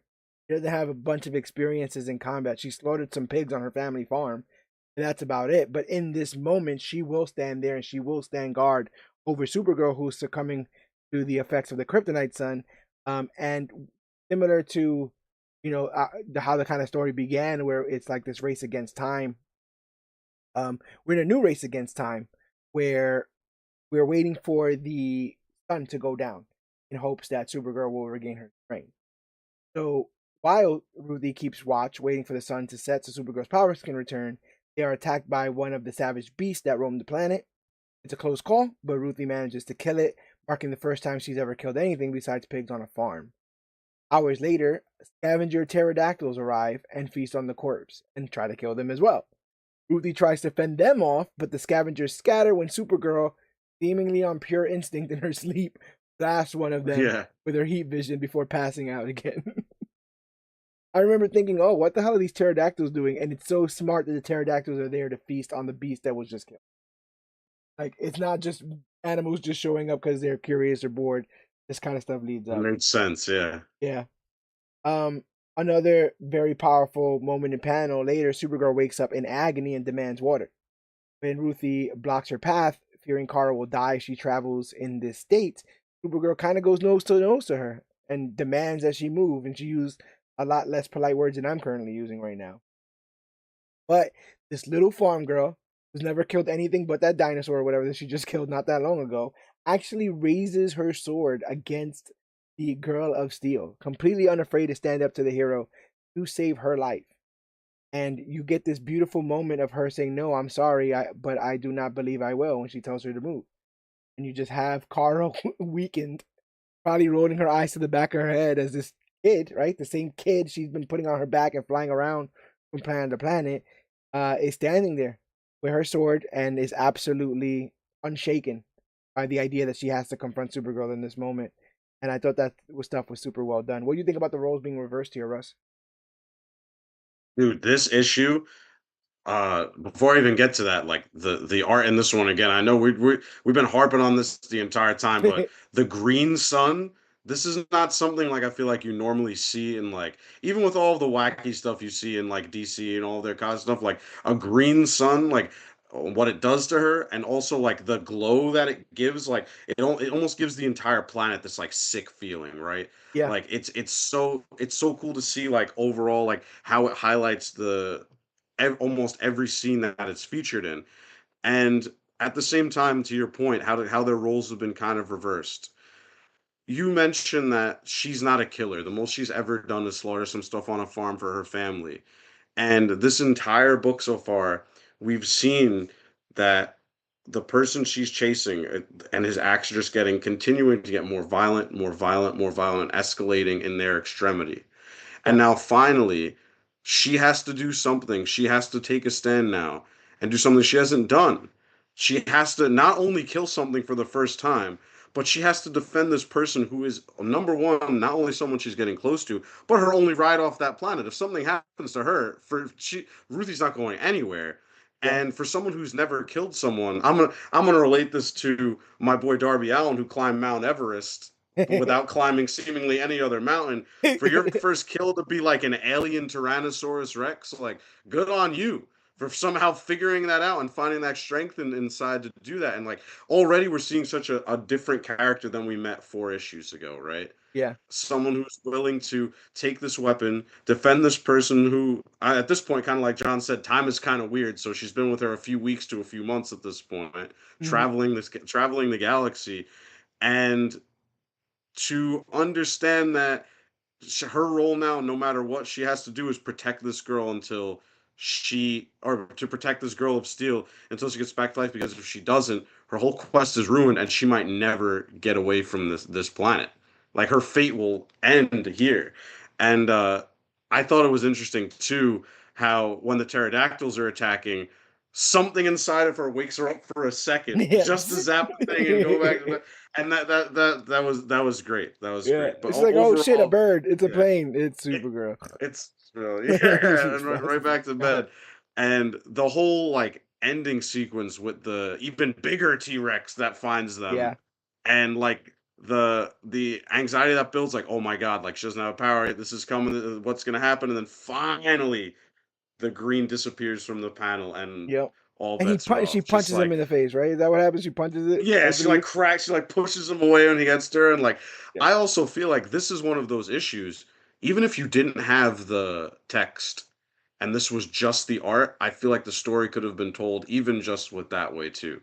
I I think feel you're like you right. could have, like, seeing an artist edition of this, like with just completely just with the pencils and everything. I feel like that would be so interesting to follow because the art is so good in this one that I feel like you'd be able to tell everything that's happening at every point, even without the words. You're right. To harp on that a little bit more, so much is done in this story, especially between Ruthie and Kara in regards to body language. You can see the exhaustion in Kara as she is Yeah. being drained by this kryptonite sun. You can see the nervous defiance in Ruthie, who's never held a sword in the ways that she has before. So when she like is on guard and all this other kind of stuff, you could tell she's kind of trying to emulate something that she's seen more than like I've done this for years kind of stuff. And all that is said and expressed in the art here. What do you think about the roles being reversed in this, John? I mean, the roles being reversed, that was a really cool moment, being able to do that. It's kind of early in the story too, so you're like, oh wow, this is kind of the kind of thing that usually happens towards the end. I wonder what else do we have to go.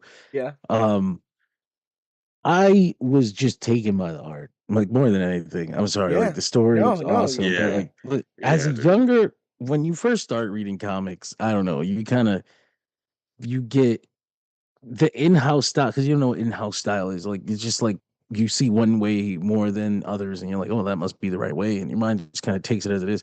But as you get older, as you read comics for more and more years, it's it's the it's the stylized art. It's the colorful shit that Yeah. really draws your eye. The fucking color palette of this book has to be like a rainbow. Like, it's Yeah. Yeah, Yeah. yeah, yeah, yeah. like this thing is gorgeous. And because the story was that we have to wait for the green sun to go down, uh, we were passing time with the sky. So it's Yes. just like this whole time we're playing with the fucking colors in the sky, and it's Mm-hmm. And the and the lighting shadows. was changing the Yeah. way they look. So then you get these different colors on Supergirl, and it was everything was goddamn beautiful, man. This was so pretty. Like the idea of a green sun, just that it was able to produce this art, that makes it worth it. Like because that green sun exists, some artist was able to Hell yeah. go fucking wild. Like, oh Yeah. really? The lighting is green, huh? Hold on a Yeah. second. I Yeah. gotta have some fun with this. I don't know, man. That is beautiful. I love it. Yeah, even the panel because the sun went down of like the beast in silhouette getting punched by Supergirl at the end. You kind of just see like the cape in there. Really, really effective stuff. They really Evely really got to show out on this, and it's why this book soars. There's a lot of good writing in it, but this is a Oh, graphic I medium, would and have to you give need that to to I have to give colorist. that to Matthias. Matthias Lopez. The colorist. Yeah, Yeah. he was also at the. They were at the premiere together. I don't know if like they're together or whatever. They were just because they were the comic people, but they were there. And I think it might be. I think I might have to give this to him because, well, fuck, like it was, that was Yeah. gorgeous, man. But Is there I, any worse like, place for a colorist to be than a modern movie premiere? hello, nobody knows who I am, but It's I like, promise I was but like, also like, where's all the color? Like, where's the color I did? Is that in any of this? that's No, someone we need to talk to. As I'd like to talk to him. the So colorist. he's, Yeah, right. you're Just to watching the pick his brain movie. on like I would love to see or know like what the thought process is like when you're handed the pencils, like what is your thought process going through, like what palette to use, how to shade, like all of that stuff. I'd love to talk to because like again, I feel like when books are announced, you hear the writer and the artist, Hmm. and so many times you never hear that third name, and they are just as important to the story being told as anything. Yeah, And I think that that would be so cool to dive into, especially the colors from this book, his mind to just how did you see this issue? yeah. Look at the Like panel behind you. That what came to sun. mind? Just that Oh planet, yeah, that we're gonna molten get to planet this there. one Like soon too. Yeah. gorgeous stuff. Gorgeous stuff. Um. So, Krem and the other space pirates continue terrorizing the local population. As the story unfolds, Ruthie explains that during their journey from Barrington, Supergirl shared the story of Krypton's destruction. When Kara finally catches up to Krem, he tries to stop her with another Mordru orb. Confident she can't escape it, he throws a magic weapon and watches it give chase. Kara responds with a plan of her own. He sprints at supersonic speed, tearing through the landscape before finding Comet, her super horse. Coming on his That's cool. back, the pair launch into space. I am aware of Comet. I am not aware of comic lore. I know that some of that lore we get in the last issue. Was kind of interested in all that kind of stuff. All I have vaguely known is that Supergirl either dated a horse or a horse was in love with her. Russ, would you like to explain what you know about what's going on here? I'm gonna be completely honest. The reveal that happens was like that was my extent with understanding most of Okay, fair, Comet's lore fair. too. I knew he was a horse, I knew he was super, but I didn't Yeah. really know much beyond that. Just kind of like I don't know much about Streaky, the cat, and Yes, like yes. the Okay. other random animals that they threw in there. Yeah. But like when I found out, I mean I can't wait to talk about it later. But the big reveal with Comet, I remember just looking like, huh? It doesn't make sense without context, and we do get it on later It on. does not. Oh, were you aware about Comet there, Yogi? Yeah, only like I knew about Comet because I not that fascinated, but I was interested in seeing. You hear about the Silver Age, and you hear about Yeah. they turn everybody into animals, or everybody got an animal sidekick. So I had looked it up, and I know Comet and Streaky the cat, and all those other ones. We haven't got a Streaky anywhere. I was like, No. why? What do people have against this orange cat? But as far as I know, he was like a he was like a centaur or something, Okay. and he got a spell cast on him, and so you had to be a horse. But I don't remember how, but he turns back into a human for a little bit, Yeah. and he was like a member of the Legion. He Okay. had a different name. Yeah. Yeah. I Yeah. only know these things because I had done research on him. Like I never actually read the stories where these things happen, so I don't know how the fuck these weird things happen to Mister Comet the Super Horse here. But It feels like some like complicated lore. Is it fair to say they may have not included Comet in the theatrical adaptation of I this think story? Is that I fair to say? think that it's fair to say, but honestly, what you could have just been like, this is a horse. Like we just Yeah. found this fucking horse. I'm gonna name it Comet. Like Yeah. that's that easy, you know. That's also Like, true.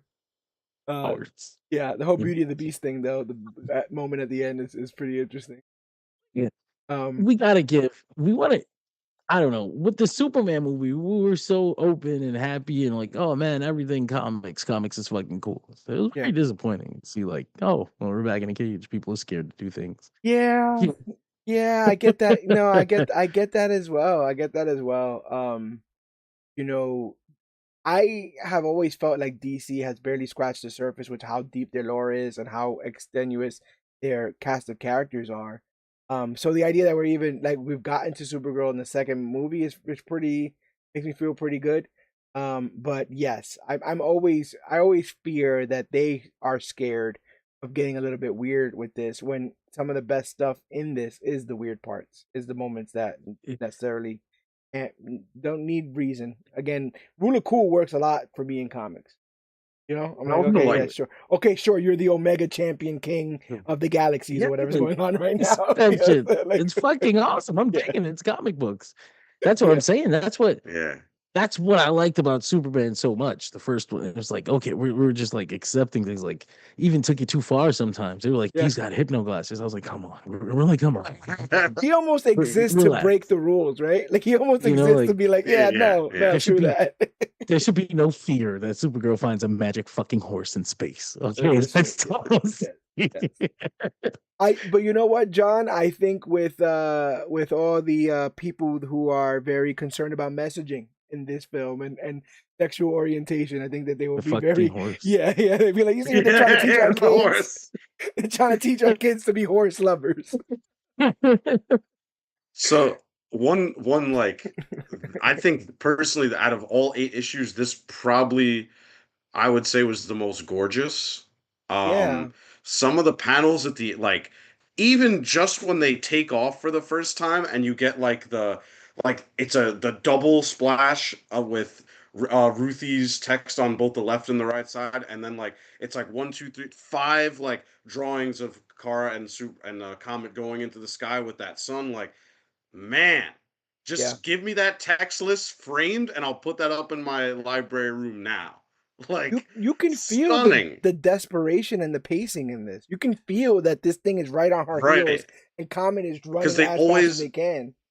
the globe is always like within some sort of view of them, very, very close. Yeah. And like as you keep getting deeper into this, like and as like space keeps kind of fading away and like reality starts shifting and the speed that they're going is like totally beyond anything. Like the way the art evolves in this is crazy. Yeah, I like the like sort of tendrils of energy nipping at the heels of Comet, like just getting closer and closer and closer. Like you can again you and so you are visually having this visual feast of watching this almost high speed chase, right? With Supergirl trying to evade this orb that could send her right back to that planet with the Kryptonite sun. And then you're kind of given this backstory of Krypton and Argo. And you can almost imagine this story being something that Ara's also running from. This trauma being something that she's also trying to outrun, you know? And I just think that they go poetically very hand in hand. And so to have Ruthye come out and basically recount Krypton's final days, talking about, the planet not dying all at once, Kara remembering finding neighbors injured in the street and stuff like that is the first kind of signs that this disaster was coming about. Krypton exploding, Argo City being torn free from the planet's surface, thousands dying immediately, Zor-El managing to create a protective atmosphere around the surviving city, and then thinking, okay, well, whew, we evaded that disaster. Oh yeah, by the way, the remains of Krypton are transforming into kryptonite, and now we have deadly radiation poisoning everyone, effectively giving cancer to the survivors of a tremendous sort of catastrophic event here. Tom can't come up with that because that shit, his members have been fired coming out of his pen. And then the remains of fucking Krypton start getting exposed to yellow sunlight and become kryptonite. So everyone's getting cancer. Like, fuck. Yeah, yeah, That's so yeah. Like I love that. you think you know the story, and that the story is dour enough, and then you get this telling of it, and it's like, okay, well, okay, so some people started getting sick, and it's like, no, mass people, we've got to build, we got to build a protective sheeting around the ground that needs to be manually placed. Again, this is, there's no yellow sun here, so Kara has to help in the efforts of the town, create this shielding, and people are just like falling by the wayside. People are falling because they're sick. People are falling because they're weak. Her hands are bloody with the amount of effort that she's trying to put forth in this effort. And then by the time the work was complete, there was only 18,000 people left. More than 13,000 had already died, and one of those people included her own mother. So And not to realizing, mention, like, yeah, go ahead. during that section, they said like at one point she just like smacks her own leg with the hammer at full force to keep herself awake. Yeah, you're Yeah. right. Like, yeah, like that is the devotion that she has to her people. And again, this entire thing, right? Again, I'm gonna keep going back to this point because I feel it's so important. She experienced an entirely different level of trauma than Clark could ever hope to I ever understand, right? And Yeah, now that you're seeing this full story, like it didn't just explode and it was over and she saw that. People were getting sick. Her mother died before she left. She had to deal with losing a parent while seeing all of her people drop around her from this sickness. And seemingly, Zor-El is not the most. He doesn't come off like the most super caring, lovey-dovey father in this. He's just like, yes, daughter, good daughter, like yeah, you'll be fine, like out there, and so like how like what does this do to a person? What any of us, if anyone had to go through something like this, what would it do to you to have to deal with an experience like this? And that's someone almost she goes through something that almost nobody else will ever have to deal with. Even in comic books, no one like it's rare to have such trauma and loss to this extreme. yeah. And to see that she's still like I can't imagine what that would take to do that. Just to take the thing, to take a hammer and basically break your own leg to keep yourself awake, to keep doing this for your people. Like this is a character who, man, like you really feel for her as she's telling like like what actually happened to her. It was not simple anyway. It was this long, drawn out, emotional process of how her and Krypton didn't just pop. It was a long stretched out band that finally reached its limit, And That and it's horrible to it's see what happened to her. torturous, right? It's torturous. Yeah. If you would have told her, like, if someone could have came like in the like the Flash, and went back in time and been like, hey, listen, your planet's about to explode. But if you guys make this protective shielding, you can live for a little bit longer. Then a bunch of people are gonna get cancer, and then once you build like the protective shielding and stuff, a meteor shower is gonna take that out and kill everybody else. Yeah. So like, how are you feeling about being a survivor? Like, she's doing all these things in hopes that this will be the last thing she has to do to save her people, and it's never that. It's always something it's else. that fucking line, man. It's incredibly hard. Like, but also, yeah, Krypton did not die in a day. The Yeah, gods are not that kind. yeah, Yeah. It's like, yeah. yeah, Tom And King was on one. He That's was the cooking, he was cooking so hard, that's man.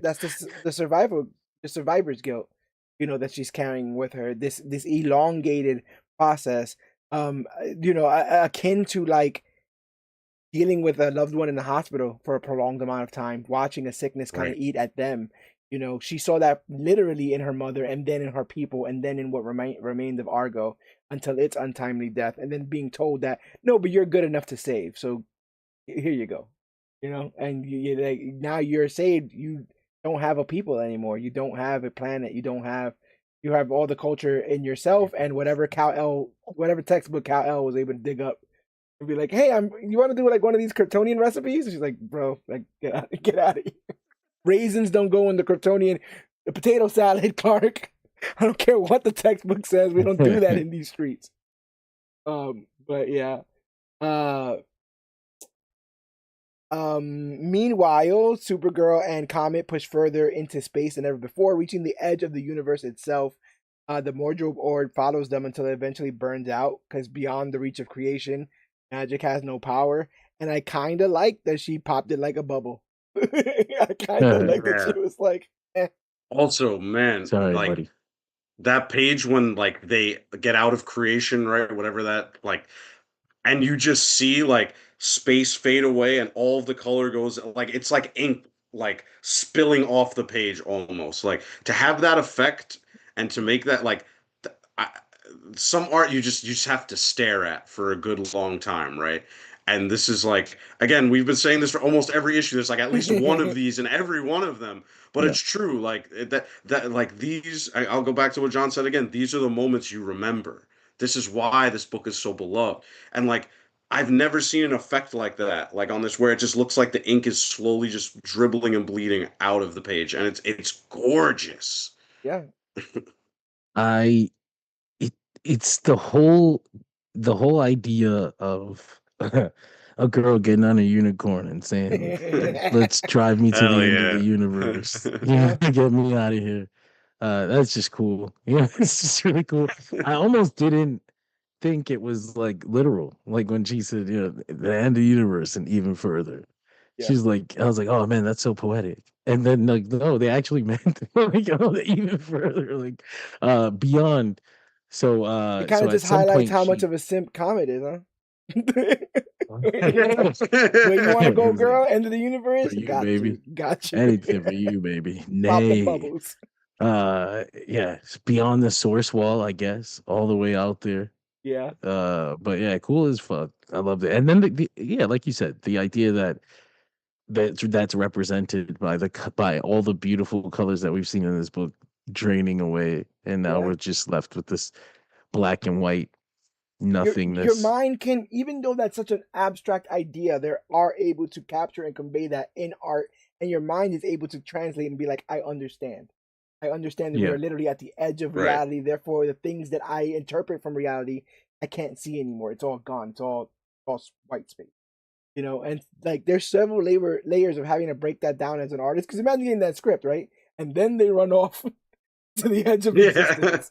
Okay, what do you want me to do here? What am I supposed to exactly draw I here? think something like that, you should feel like, okay, this is my time to shine. Yeah, He said some vague bullshit. yeah, yeah, yeah. But yeah, I think it ended up being handled perfectly. Um, so Ruthie correctly reflects that people often talk about carrying the weight of the world on their shoulders, but for Kara, it's more than a figure of speech. Every day she's quite literally carrying the loss of Krypton with her. Every day she bears the pain of everything she's lost, and every day keeps moving forward. And that was another sort of thing she kept saying in like the early days of Krypton's destruction, or early hours of Krypton's destruction. Even though she saw the telltale signs that things were going wrong, she kept moving forward.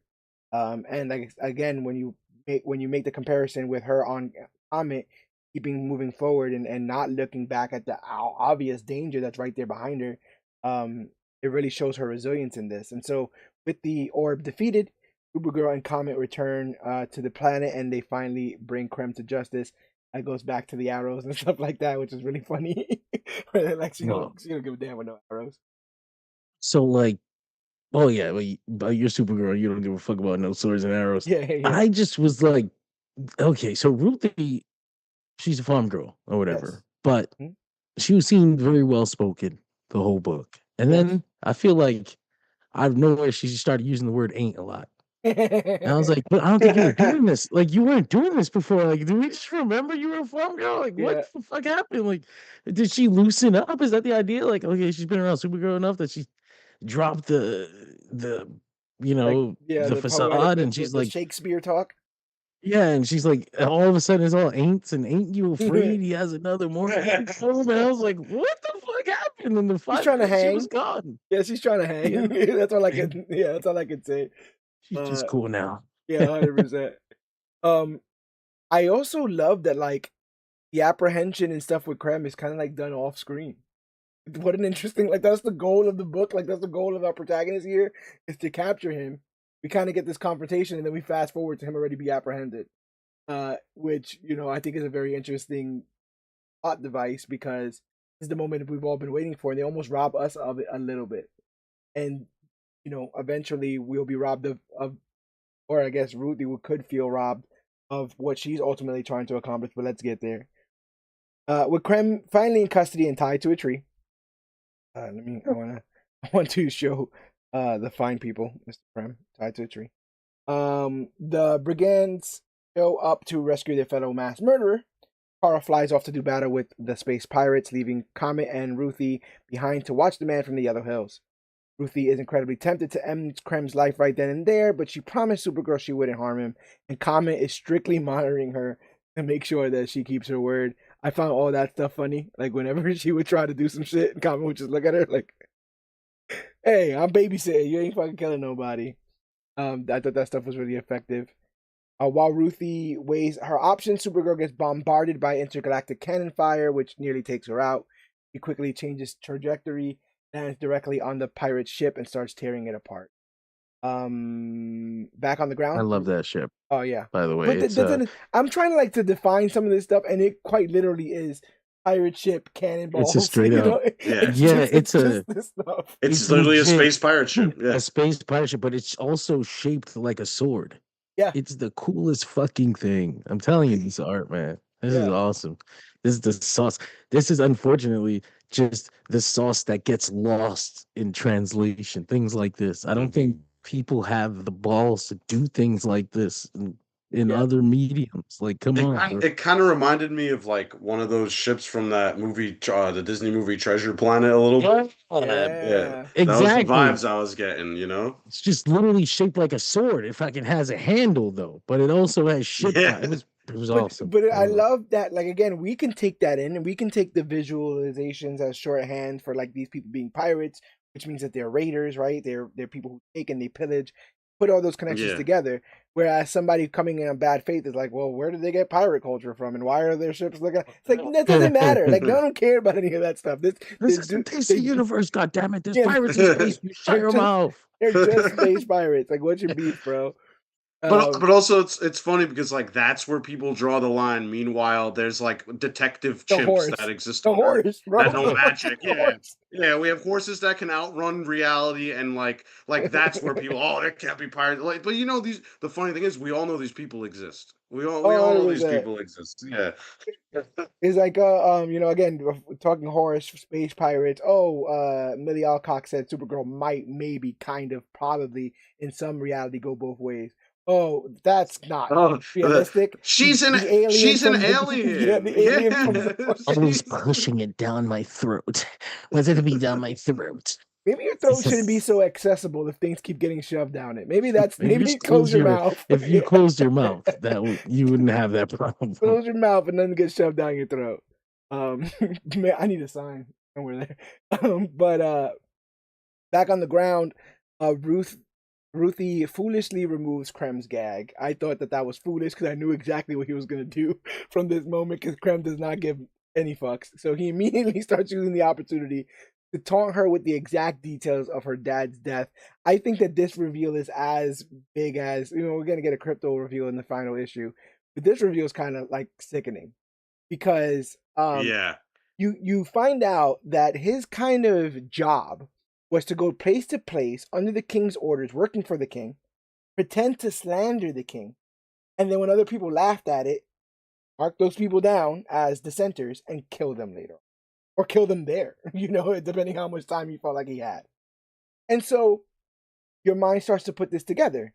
Early on, they say that this was they had a political dispute, right? Between Ruthie's dad and Krem. And he just said, I was there to create political disputes who would fight against me and then kill them. But he didn't kill Ruthie's father for being a rebel, because Ruthie's father actually supported the king. He was totally down with the king. They were on the same side politically. He murdered him because he didn't like his joke. Yeah. That he was a common man who didn't chuckle when his joke was said, which again would have then just tipped him off to be a traitor, which would have killed him anyway. So this is like on the top of the list of senseless deaths. He did not dissent. He's not trying to create an uprising against the king. He has no beef with the king as it stands. He defends him. He's like, why are you making those cruel jokes in general in my home? I brought you in here. I let you in here, kind of stuff. Yeah, just I was aghast. I completely forgot that this death was this senseless. Did you remember that at all, John? Yeah, it was. It wasn't even that it was like complete. Like, obviously, it was senseless, but also just the logic. Like Krem's logic that he's like, I thought so highly of myself, and this fucking dirt farm motherfucker Yeah. comes in my face and he tries to act like he's better than me. I couldn't even imagine a future where I try to live all my life and he gets to go and work every day and still think of himself as better than me. And by the time I even stopped thinking about it, he was dead. Yeah, my So, blade was like, already in him. Like like what a jerk. What a holy shit. Like, yeah. why? Wow, how evil. You know, like that was again this fucking writing. Like Yeah. how evil. That was great. That was real good.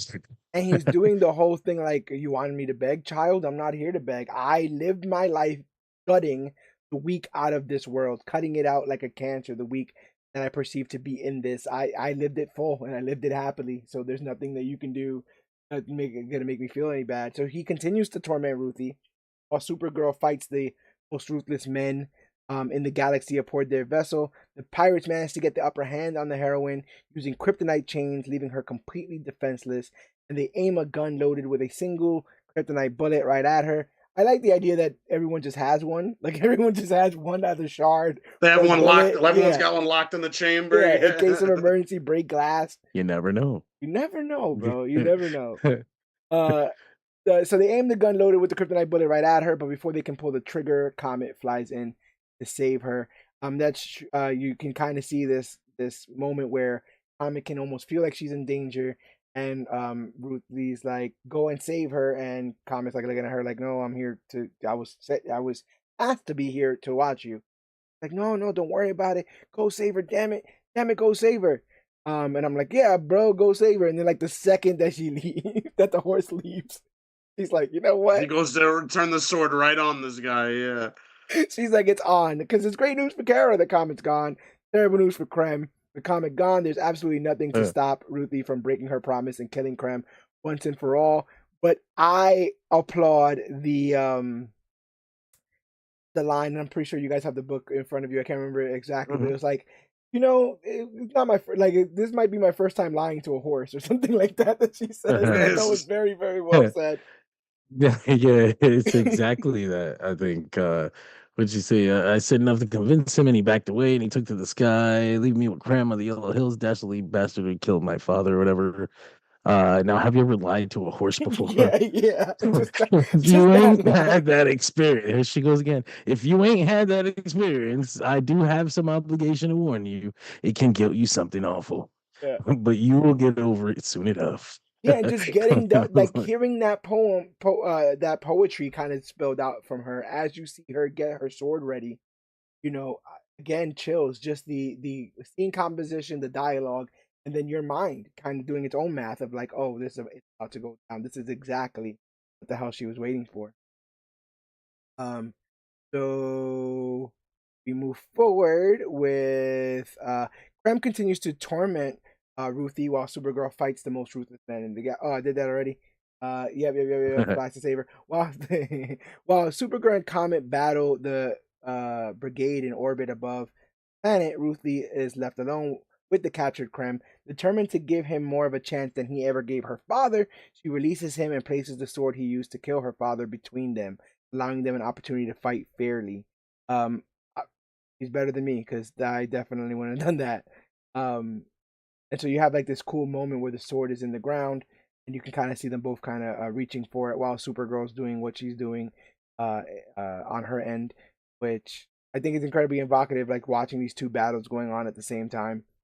Very Star Wars, right? A very personal battle somewhere, and then a very big, bombastic sort of battle happening It elsewhere. actually took me a second because these two things are happening at once, and they didn't give it the full attention. Like it wasn't mentioned, like because the text belongs to Ruthie, and Ruthie's talking to Krem, and we're just watching the Supergirl things happen because Ruthie never saw them, so she can't narrate them to us.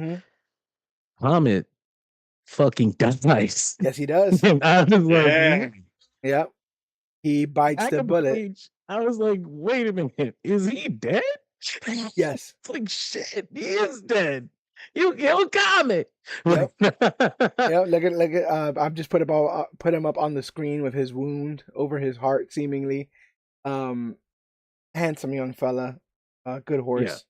Yeah. But yeah, there's a lot said about this fight where she talks about getting majority of it from like old timey poetry that songs Yeah. written after the fact, legend written Yeah. after the fact about this event, but she knows it's all hyperbole. She knows it's all exaggeration, but also being witness to Supergirl, she can't help but feel like some of it's fucking true. Right? If someone wrote, and then she, leaped from the space bus and became a flaming, firebird woman, it's like, yeah, I did see that. That is exactly what happened. So I love the idea of this being a tale being told, a legend being told. I also love that Supergirl is being almost immortalized in these legends when you consider that she was the most reluctant protagonist in this, right? Again, picked up from a bar with her dog. Like that's how all this started. She didn't go, you know what? The universe definitely needs saving. That's exactly what I'm doing today. It's like she got drug here and ended up in the middle of one of the biggest, space battles, dealing with the baddest gang of pirates out there. And while there's a very intimate fight scene going on the ground, by a beautiful beach, a beautiful coastline that they make a point to illustrate every corner of it. You see the wind blowing, you see waves crashing, you see all of it go on while this very personal. I struggle to think of other words to describe it. Um, uh, Confrontation is going down right there. So, yep, you're right. The brigand kills Comet, breaking his curse and returning him to original form before he dies. Kara defeats the pirates, but not before losing one of her closest companions. R.I.P. Comet. Back on the shore, Ruthye and Krem circle each other, waiting for somebody to make the first move. Krem lunges for the sword, but Ruthye is ready. The fight quickly turns brutal, and it just becomes like this desperate sort of struggle as Krem tries to grab the weapon. Ruthye disarms him, takes control. She cuts off some of his fingers at some point. Gets really bloody. Standing over the man who murdered her father, she tells him the lesson her father taught her long ago: life can be cruel, unfair, and exhausting, but the people we love make it worthwhile. Krem mocks her father because that's just seemingly what he likes to do the most, and claims his life wasn't worth all this effort. Ruthye raises the sword to strike him down, but when the moment comes, she can't do it. Again and again, she tries, but she cannot deliver. Kara soon arrives carrying Comet's body and realizes exactly what's happening. Taking the sword from Ruthye, she prepares to kill Krem herself. She admits that Krypto was never dead. Not even like OD, not like even like super sick. The actual line is, "Oh, Krypto's fine. He's being taken care of by the veterinarian on your world. I just made all that stuff up about needing to find Krem to save him, needing you to come with me because you knew what Krem looked like. You don't think I could have Bro, solved all those problems? they Come on." forgot. He forgot. He forgot. He absolutely 1000% forgot that he had a crypto plot line. And he was like, oh shit. Like, how do I close that up? And literally in one fucking sentence of exposition just wipes it away. Because Yeah, there's no fucking narrative satisfaction from her saying that and yeah. crypto getting shot and all the emotion that they put into that first moment.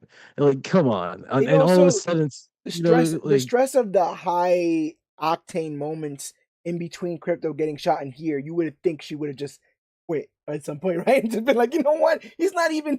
We don't even gotta find this guy. Screw that. Like, I don't need his fucking potion or whatever the fuck is poison. Dog's fine. I'm going back home. Grabbing the dog. We're you want to hang out on Earth for a little bit or whatever. I think that one of the higher pressure moments would have had her confess this, but I do like my new headcanon, which you just gave me, which is just that like I'm King forgot about the whole crypto of it all. Got really deep he's a into some of the human. metaphor, right? Some It of the metaphor was happens. really, really fun. Some of the artwork was really, really fun. And then they Yeah. were like, wait a minute.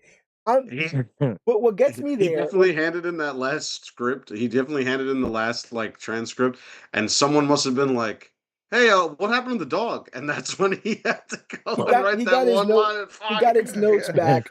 And on his Yeah. notes in big red marker was just crypto with a question mark. He went, oh, but you know what helps me believe you, John, is that we don't even cut to crypto. That's true. We don't That's even true. point back to him at all to Yeah. show that he's fine at the vet or like what she told the vet before she left. All those details. What are we worried about? What are we here for? You here for a dog? What dog? art was completed. That's how late. That's how late he figured out. Because he could have forgot and then figured it out early enough to get a scene in of Krypto at the veterinarian. Like you Yeah. remember when you're writing issue 10, you're like, shit, that's right, fucking Krypto. All right, close that shit up. He must have found out so late that they weren't even able to do art. He was just like, I got this. I cannot Watch how I do this. express how much of a distant thought Krypto is depicted to be for Super. He literally says, Krypto, oh, Krypto's fine. Yeah, he's representing Tom King at the moment too. Oh yeah, wait, you think I couldn't solve those problems on my own? Come on, I'm Supergirl. Yeah, right. Good But like handling.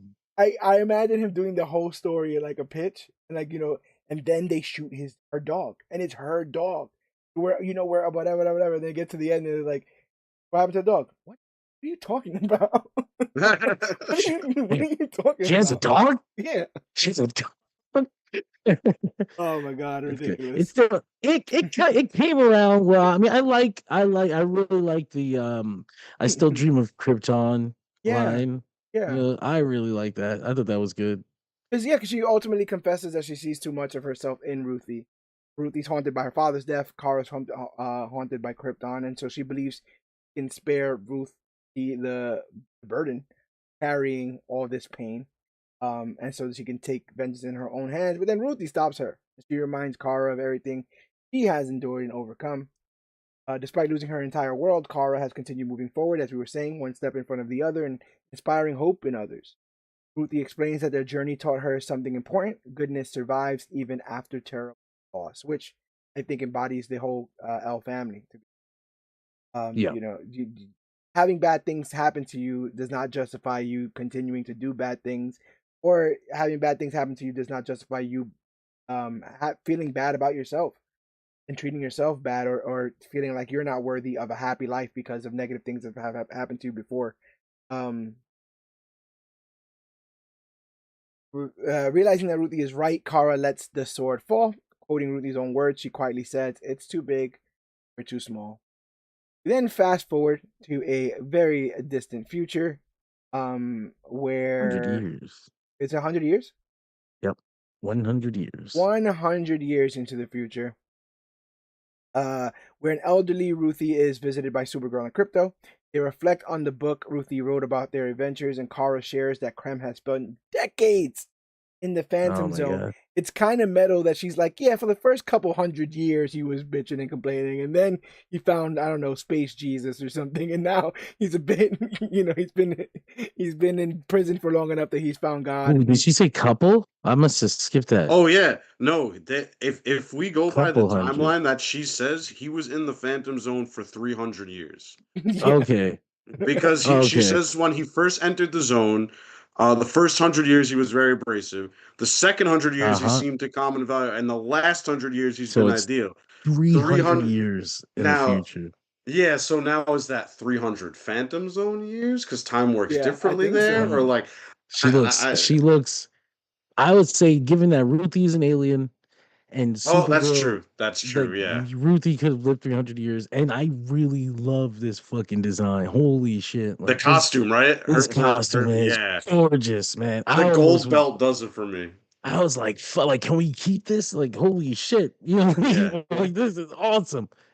Do they not Yeah, go? Do they not do something similar with Supergirl towards the end? I stopped watching at a certain point. Did she not get from the something similar to show. this? Did she? Yeah, Did we get all Flash blue hundreds of sort years in the of future? jumpsuit It's just lady. her and Lena, and their Yeah, and their adopted child. right. I wish the suit would pop up more because it is. I like the boots, the long pants, the gold belt. It all kind of works. It's a really cool Yeah, design. 100%. Damn, this is awesome. It's Okay, what also were you this saying, idea George? that no, I'm saying there's also this idea, right, where it's like this is the most important, pivotal, monumental moment, story, adventure in Ruthie's life, and this is just another adventure for Supergirl. She will go She, Yeah, on like Ruthie's gonna yeah. trip, break a hip, and she'll be gone by the end of the story. Like by the time she walks down the hill, she'll be gone, and Supergirl will be, living and doing something else, something more in her life. And I think that admiration and that and that just flowery way in which she talks about her, she creates this legend really, really works to that character. And this is just a snippet of what Supergirl is to this particular person who lived this particular life and went on this particular adventure with her. But this is one of many. And you would think now, you got Krem. He's old as hell. He's dead to rights. But she releases him, and he immediately begs Ruthye for forgiveness. Ruthye listens. She pauses for a moment, and then she smacks him with her walking stick. Which I think was valid in the grand scheme of things. If she couldn't kill him, at least he got a concussion of sorts. And also, like, what a perfect echo to the first page of the entire thing. Yeah. How the last page and the first page are just like the same kind of setting, same red sun, one body. Our story begins as it ends. Yeah, and the you want to talk about like the expert artistry that's going on here. They make it a point to move the shadows enough to let you know that this wasn't a killing blow, right? Yeah, he picks his hands up and You grabs can his see him head. like that. Oh, Yeah. fuck. And it's also and then he just lays down. He's like, you know what, bro? Like, yeah, I guess that was the best that happened. There's also the kind of twist that is like a straight up lie. Like the book started by telling you Krem would be dying. Oh Like at yes, the end of the story. Mm-hmm. She's like, as he lay dying, he said these words. And so when we come all the way back to this, she's like, that fictitious little tale I told, I'm so embarrassed that you read that because I had to tell lies in there. And we see the lies that then Supergirl shoved the sword into Krem and killed him herself. Yeah. And I was like, oh shit, that's really good. Yeah. I really enjoyed this ending. Like I enjoyed this ending a lot. Yeah. That's and Krypto's there. Which we also, that's also super important. Krypto's here. Yeah. He's here, Mikey. He's better. Yeah, I fucking bet he is. I bet he is.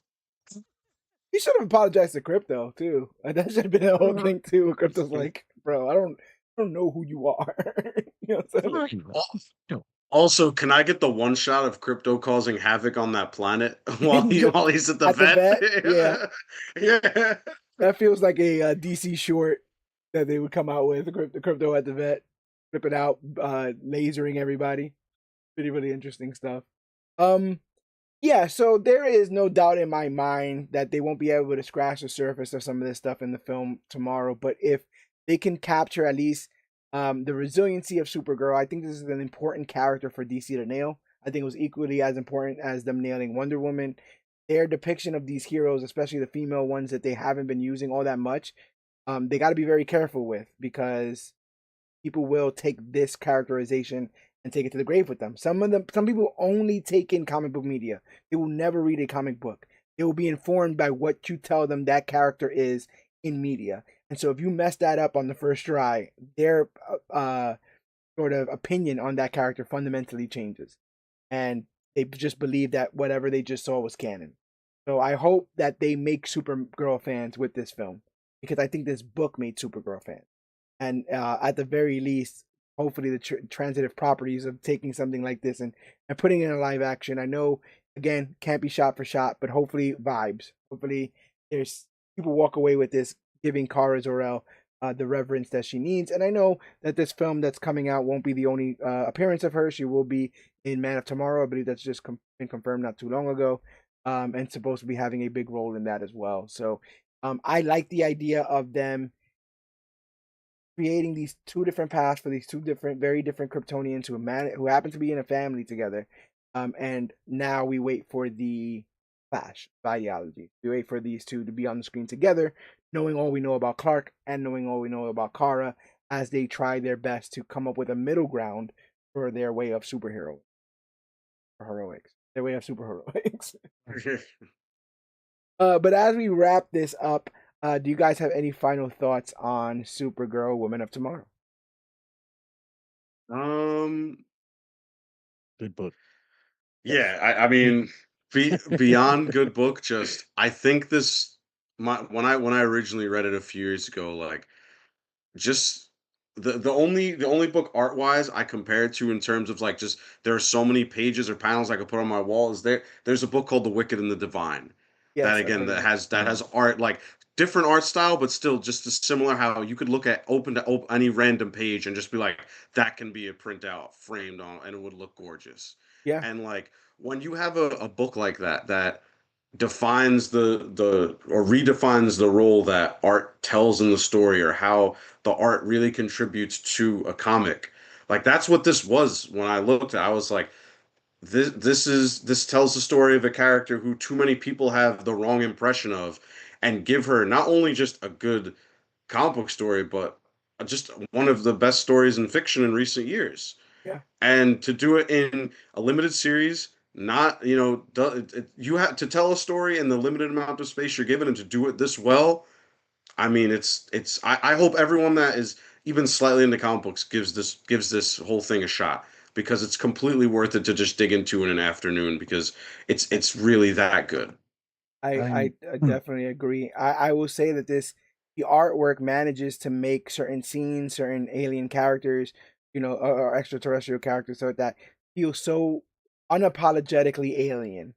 And then there's certain moments in this that are so unapologetically human, and they're able to marry both of those things. And I think that's the kind of vibe you want with Super. But as you were saying, Joe.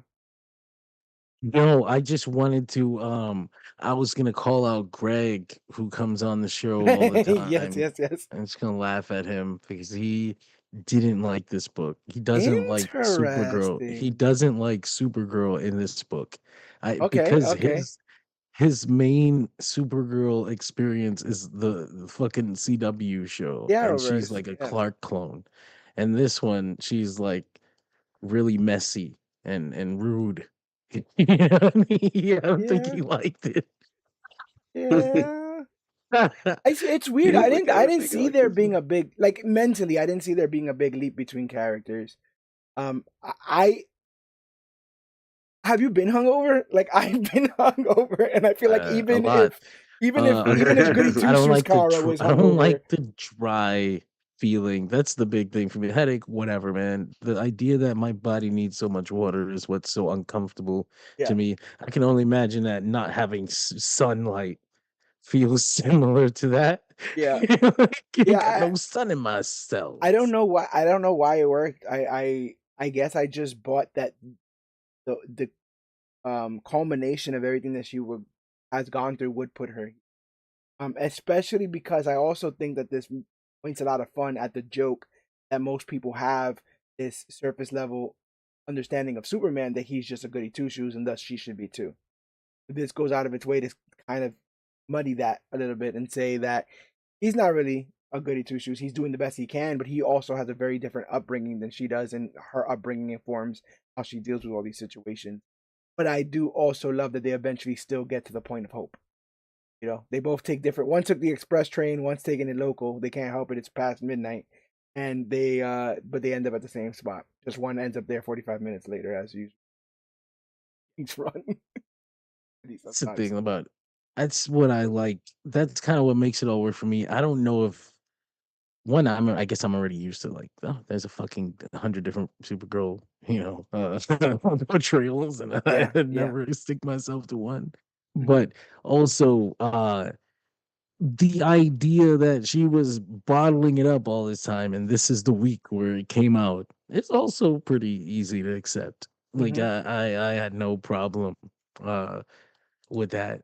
I didn't think, and I never attached myself to the CW version anyway. That was that universe's Kara. So Yeah, like that's how I always see everything anyway. That's where she goes. This is how this one is. And this yeah. one's canon. I'm So I'm this one is just me and Kara. I'm But super excited for them to put up a new version of this character in the DCU. And so long as when the destruction of Argo happens, so long as her dad is not like, hey, we're sending you down there to conquer. Yeah. by, by the way, oh boy. we're sending Oh oh wait, well, don't you dare. Don't you dare, John. That better not be a plot point that I just stepped on. I no, I would just say Zoro? you figure that it wasn't a joke in the first movie. Hmm. So being that they exist in the same universe there is a thing that has to be addressed for a second, you know. Yeah, Yeah. that is true. We're gonna find out that Clark's parents were MAGA, bro. That's what this is all coming out to Oh, be. no. We're gonna find out. Zor-El's gonna be like, "Yo, your cousin's parents are fucking crazy. Yo, they're fucking crazy." And but we're not raising you that way, all right? We got this kind of stuff. And then she goes, that's super fun. But yeah, next week we'll be tackling Supergirl. We got a bunch of stuff coming out as part of this podcast. We'll be then going into One More Day, which I have never read. I only just know of its hallowed place in Really? Spider-Man lore. It's a Yeah, good I'm book. reading it for the Oh, very first time. It's Yeah. a fucked up ending, but it's a good Yeah, book. yeah. So I'm really excited. But I also know that in name only, right? Like I know that Brand New Day is not covering any of that or gonna touch any of that. I just They kind of already really did want it in fucking No Way Home. right. I just kind of want to see. This is a story that I haven't checked off my list yet. So what better reason to cover it than Spider-Man movie that's out? I will just say it was very clear that it was written in protest. Like, it's a great way to put it. I'm reading this shit because you're forcing me to write this Yeah. shit, but I'm gonna make it fucking hurt. That's funny as hell. I'm gonna make everyone remember why it's worked in the first place. It sucks because the stuff that comes. I don't think Brand New Day is that bad. I actually kind of enjoyed some of the aspects of Brand New Day, Harry, but like how we got there though. Well, you'll see, George. But how we get there is yeah. Okay, it's gonna hurt. It's gonna hurt. You're gonna be Yeah. Right, You know, just see me shed prepare- tears right here on the Prepare cast. some tissues. You'll Some notice- tissues before you read that one. You'll notice I didn't jump in to volunteer for that book. Hey, I'm just not watch- doing that to You myself just watch again. that bus go by. Like, I'm not getting on that one. No, but if anything, it just kind of continues this understanding that all it takes sometimes is one creative and one book to completely change the trajectory of a character. That's how you get a story like this. And the other miniseries, like I said, that I think Tom King knocked out of the park, with his ability to kind of recontextualize these characters in these miniseries, and really hone in on what the essence is to make them great. And we'll be kind of going through that. Like we said, we got this summer now with Spider-Man around the corner. In the winter, we have Avengers Doomsday. We're waiting for stuff for Clayface news. My Adventures with Superman is currently dropping. I think it's 3 episodes in, and I haven't even jumped back on. Yeah, I feel like, hey, you didn't ask me to start. Well, you just started and have kept going, and I'm not ready yet. Give me a second. I'm trying to. I'm a full season back, unfortunately. I have to watch the second one. I've Really? only seen the first one. Yeah, I haven't seen 2 yet. I think it's delightful. Yeah, I'm sure it is. I've heard great things. I just sometimes you just things keep adding to the list. Like you guys know. I have to get to it. This summer I'll get to it. It's high on my priorities list because it's such a it's just Dragon Ball. It's like, Dragon Ball was in a way a little bit inspired by Superman, or at least a piece of the origin. So it's interesting to see a Superman that's inspired by Dragon Ball in reverse. Yes, So I was like, I'm just here for it. But I'll say this real quick before I start on the ending and the plugs. We got to talk to Kenny Porter, who's writing right now the Father of Tomorrow book, where Jor-El comes to Earth, cool. Chaos Worlds. But he also wrote a mini series called Superboy, Man of Tomorrow, where he got the task of writing Connor, but Leather Jacket Connor, who had just got brought back because of Bendis, and he was like, are we doing anything with him? They're like, no, he's back on the farm. He's back on the small farm. Like, what the fuck? Like weeks ago, I could write him a story and stuff like that.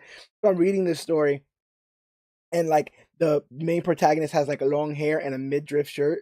I'm like, and then there's like certain comic panels of people like powering up and fighting and stuff like that. And then there's a villain, or there's a villain's demise, and the smoke clears, and it's Superboy holding the villain's dead body with the one leg kind of flopped over. And I wrote in my notes like Dragon Ball Z, and I put it off to the side because I'm like, I'm obviously like Dragon Ball Z brain. Like my brain is broken. This is probably like some obscure, film that I'm not getting. I think I'm getting Dragon Ball Z's vibes from and stuff like that. And he starts to open up about the creative process, and he's like, and we totally aped off Dragon Ball Z. Like I'm a big Dragon Ball Z fan, and we just did Dragon Ball Z, and I'm like, okay, I'm glad my sensor, my radar. That's the thing about Dragon Ball is that it was a foundational piece of media. So like if something looks like it came from Dragon Ball, it fucking likely came from Dragon Ball. There's Yeah, no level under it. That dude was creating shit on the fly. There's 100%. comics. Yeah, and it Gotta love just comics. these images and stuff like that are just stuck in our heads. They're so formative in how we see all the rest of the media. So yeah, I'm just glad that we were able to talk to him, and he's doing a whole entire thing with the L family now with this whole new take on Jor-El. So super exciting stuff. But yeah, we're doing a bunch of cool stuff over here on Comic Book Click. This is the Major Issues podcast, which drops every single Thursday. We film it live on YouTube, so you guys can get in on the conversation. We do major discourse, which is a interview series in which we get to talk to the people like Kenny Porter, and find out what makes them tick. People who are in the industry or in the creative ventures, and really get to sit down and have some cool conversations. We just put up our episode with Tom Travers. We have an episode with Steve Kenson, who writes a bunch of books for tabletop games and RPGs coming out. And then Piece de Resistance, we had Brian Michael Bendis on, got to speak to him. We got some really killer interviews that we're hoping to line up pretty soon with people like Ron V, with people like Kelly Thompson, industry greats in here that I can't wait to chop it up with on our very little. Talk to us, Jonathan Yes, Hickman. yes. You know you want to. And you You too, know Grant. you want to. Get out of Scotland. Come down. Talk to me about the hyper time or whatever you want to, whatever's on your I'd mind, love bro. to talk And about I'm gonna do. hyper. I'll shout out. I know Rick Remender's somewhere out there. I'd Yeah, love to hear your voice too. let's get it. Yeah. No, I'm super stoked. I'd sit there and watch. Like, we'll just do page for page of Final Crisis. Just have Grant just try Oh my to god. Oh, try. do we have Oh about my 12 God. hours on the Yeah, right. docket for that one? I don't have enough mushrooms for that. Just right. I'm just taking notes the whole time. But yes, the only way to find out who we're interviewing, what kind of content we're putting out, is to make sure you're following us all over social media, facebook.com/comicbookclick, Instagram @comicbookclick, or use that hashtag comicbookclick to talk about the newest, hottest, latest, and greatest things. Do come to comic books and comic book media. We're at Major Issues CBC on Twitter, at Major Issues CBC on Twitch. We're on TikTok, and I think we're on Blue Sky. Literally, Google Comic Book Click, and we'll be the first ones to pop up. And same thing with the Major Issues podcast. If you're watching us for the first time on YouTube, this comes out, like I said, in audio form every single Thursday, and it's on every podcast app. TuneFind, YouTube, Spotify, Google Podcasts, and more. Just Google Major Issues Podcast, and we're the first ones to pop up. We have over 438 hours of content, all labors of love with my friends here. I'm the luckiest guy in the world to get to talk about this kind of stuff with my friends. The best books, the best peeps, and the best subjects. So go ahead and check out our backlog of catalog. I think we did an episode where we utilized the Arrowverse for like 5 hours Oh or my something God. like that. We've done so many great episodes, so many longer deep dives. Like some of my favorites are the ones that were too long and we had to come 2 weeks back to back. Like, yeah, how are we gonna fit 50 episodes of Mortal Hulk into a That was Grant podcast? Morrison X-Men. We had to come back. We had to Grant stop and Morrison's X-Men, yes. come We back need to around to do it. another. We need to do another long form. Hey, fucking Another big boy. December, they're doing Avengers. Might be time for Hickman month. You know how you see And yourself. I just Go got ahead, brother. I just got all 5 of those too to read. So Uh-oh. I'll jump on that 6-hour Hickman Avengers one or We'll whatever clear out. we do. We'll clear out Man. December. Yeah. We'll just clear out Yeah, December for please. it. But yeah, when you like, I don't know, maybe you have heard a story about like you drinking too much at a party when you were 20 or whatever, and you're like, I don't know how I survived that. I think back at those 50 issue breakdowns and going, how we were younger men back then, bro. I don't know. This is an 8-issue story, and it was hard to truncate it without losing some of the momentum of it. 50 issues is tough, but we did it, and we do it as a labor of love because we love this. Happiness is what you would be doing if you didn't have to do stuff for money, and this is what I would be doing. It's talking to creatives, talking about these great books with my friends, these newfound folk tales, new morality plays that kind of help us be better people in the one time that we have this existence on this earth. So thank you guys for giving me your time to sit there and chop it up, and thank all you guys who are watching for doing so as well. When you go to comicbookclick.com, the home of everything that we do, and you check out our major reviews from our international review team, or you check out our other video series like Alex Garcia, aka The Cogs, weekly haul video where he shows you the books he's picked up from the week, or major previews where we look at the solicitations and try to give you guys recommendations for books you want to check out. When you've exhausted all of that, I would say go over to our neighbors on the very same site, the guys at Dirt Sheet Radio, the industry leaders in all things professional wrestling and pop culture. John Escudero over there is doing the best he can to cover as much wrestling he can. Don't know how he does it. He's doing it in different time zones and in different languages. And he's about to be in a whole nother country doing this damn thing. This is not to mention this dude was on TV in his Mystico mask recently, This which was is true. awesome to see. I did have Awesome to see. Yeah. And I knew it too because I knew no one else would have that Mystico mask there. And I was watching. This is the last thing I'll say before we leave. Right, I was watching the pay-per-view with people in my house, and as soon as Mystico's song started playing, I was like, okay, John's there. They gotta cut to him, right? Because he's gonna be singing the song. And what do I know? Flashed on the screen. I was like, yo, I know that guy. He does a Leonardo DiCaprio. Yeah. I got so many messages too. Like, is this you? Why are you wearing a mask? Like, I was like, you motherfuckers, you all do. Yeah. The secret identity has been revealed. I could never be a superhero. It's cooked, man. Oh I'd be recognized instantly. Yeah. I'm too fat. But he's killing the game over there with professional wrestling talk. Every company under the sun trying to do actual live show coverage, post-show discussions, podcasts after pay-per-views and PLEs. Doing a tremendous labor of work, but it's all a labor of love over there with the guys at Dirt Sheet Radio. And when he has time to come over here and chat up about comics, we love to do that as well. So a rising tide raises all ships. Check out what we're doing at Comic Book Click. Check out what's going on Dirt Sheet Radio, and check us out next week as the dust settles and we get to talk about the next chapter in the DCU, Supergirl. I was gonna say Supergirl. My God, I'll end this with one last tease for the film. There is going to be a major change to a singular plot point in this book that is either going to be hated or loved.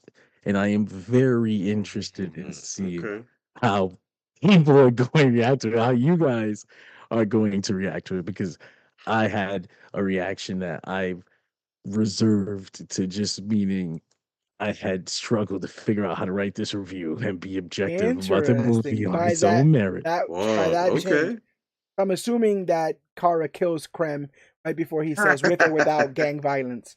And that's how with or without gang violence, Kryptonite book. Yeah, and then it just cuts while Wu-Tang's Protect Your Neck plays loudly or this whole thing is like a psyop and Ruthye just decides not to chase Krem at all and the credits rolled in the first 5. Kara just wakes up at the bar in the end like, oh, it was a dream. It was a drunken dream. Yeah, we're going back home, Krypto. Who's Krypto? He's very sweet. Nothing was wrong. Yeah. Nothing happened. Good thing nothing happened on this very simple day. Credits. But yeah, join us next week. Odds are, if you follow us on Facebook and stuff like that, I will have my early thoughts, obviously spoiler free, about this. John Escudero's, as having seen the movie, already has stuff on comicbookclick.com, his review of it. It's also across social media, so make sure you check it out. I trust his judgment. He loves this book, so if you feel like you had any kind of synergy with his thoughts in this, you might want to take his heed. Again, all these comic book movies are worth watching just to see how transformative these books are and how they inspire other people to make art. Whether or not they end up nailing what they're trying to cover, it's a whole other story. But hopefully we nailed this review. It felt like we did, and I had a ton of fun. So I guess there's nothing else left to say. But my name is George Serrano, aka The Don. This is John Escudero, aka Yogi. This is Russell Harmon, aka the King of Hearts. This has been our Supergirl Woman of Tomorrow recap and review. And remember, whether you're a Supergirl, a regular girl, or a horse girl, come from the green, yellow, or purple hills, are ready for the next chapter of the DCU, or just want to read a damn good comic book, remember that we are the Click, and always remember that you, yes, you, are worthy.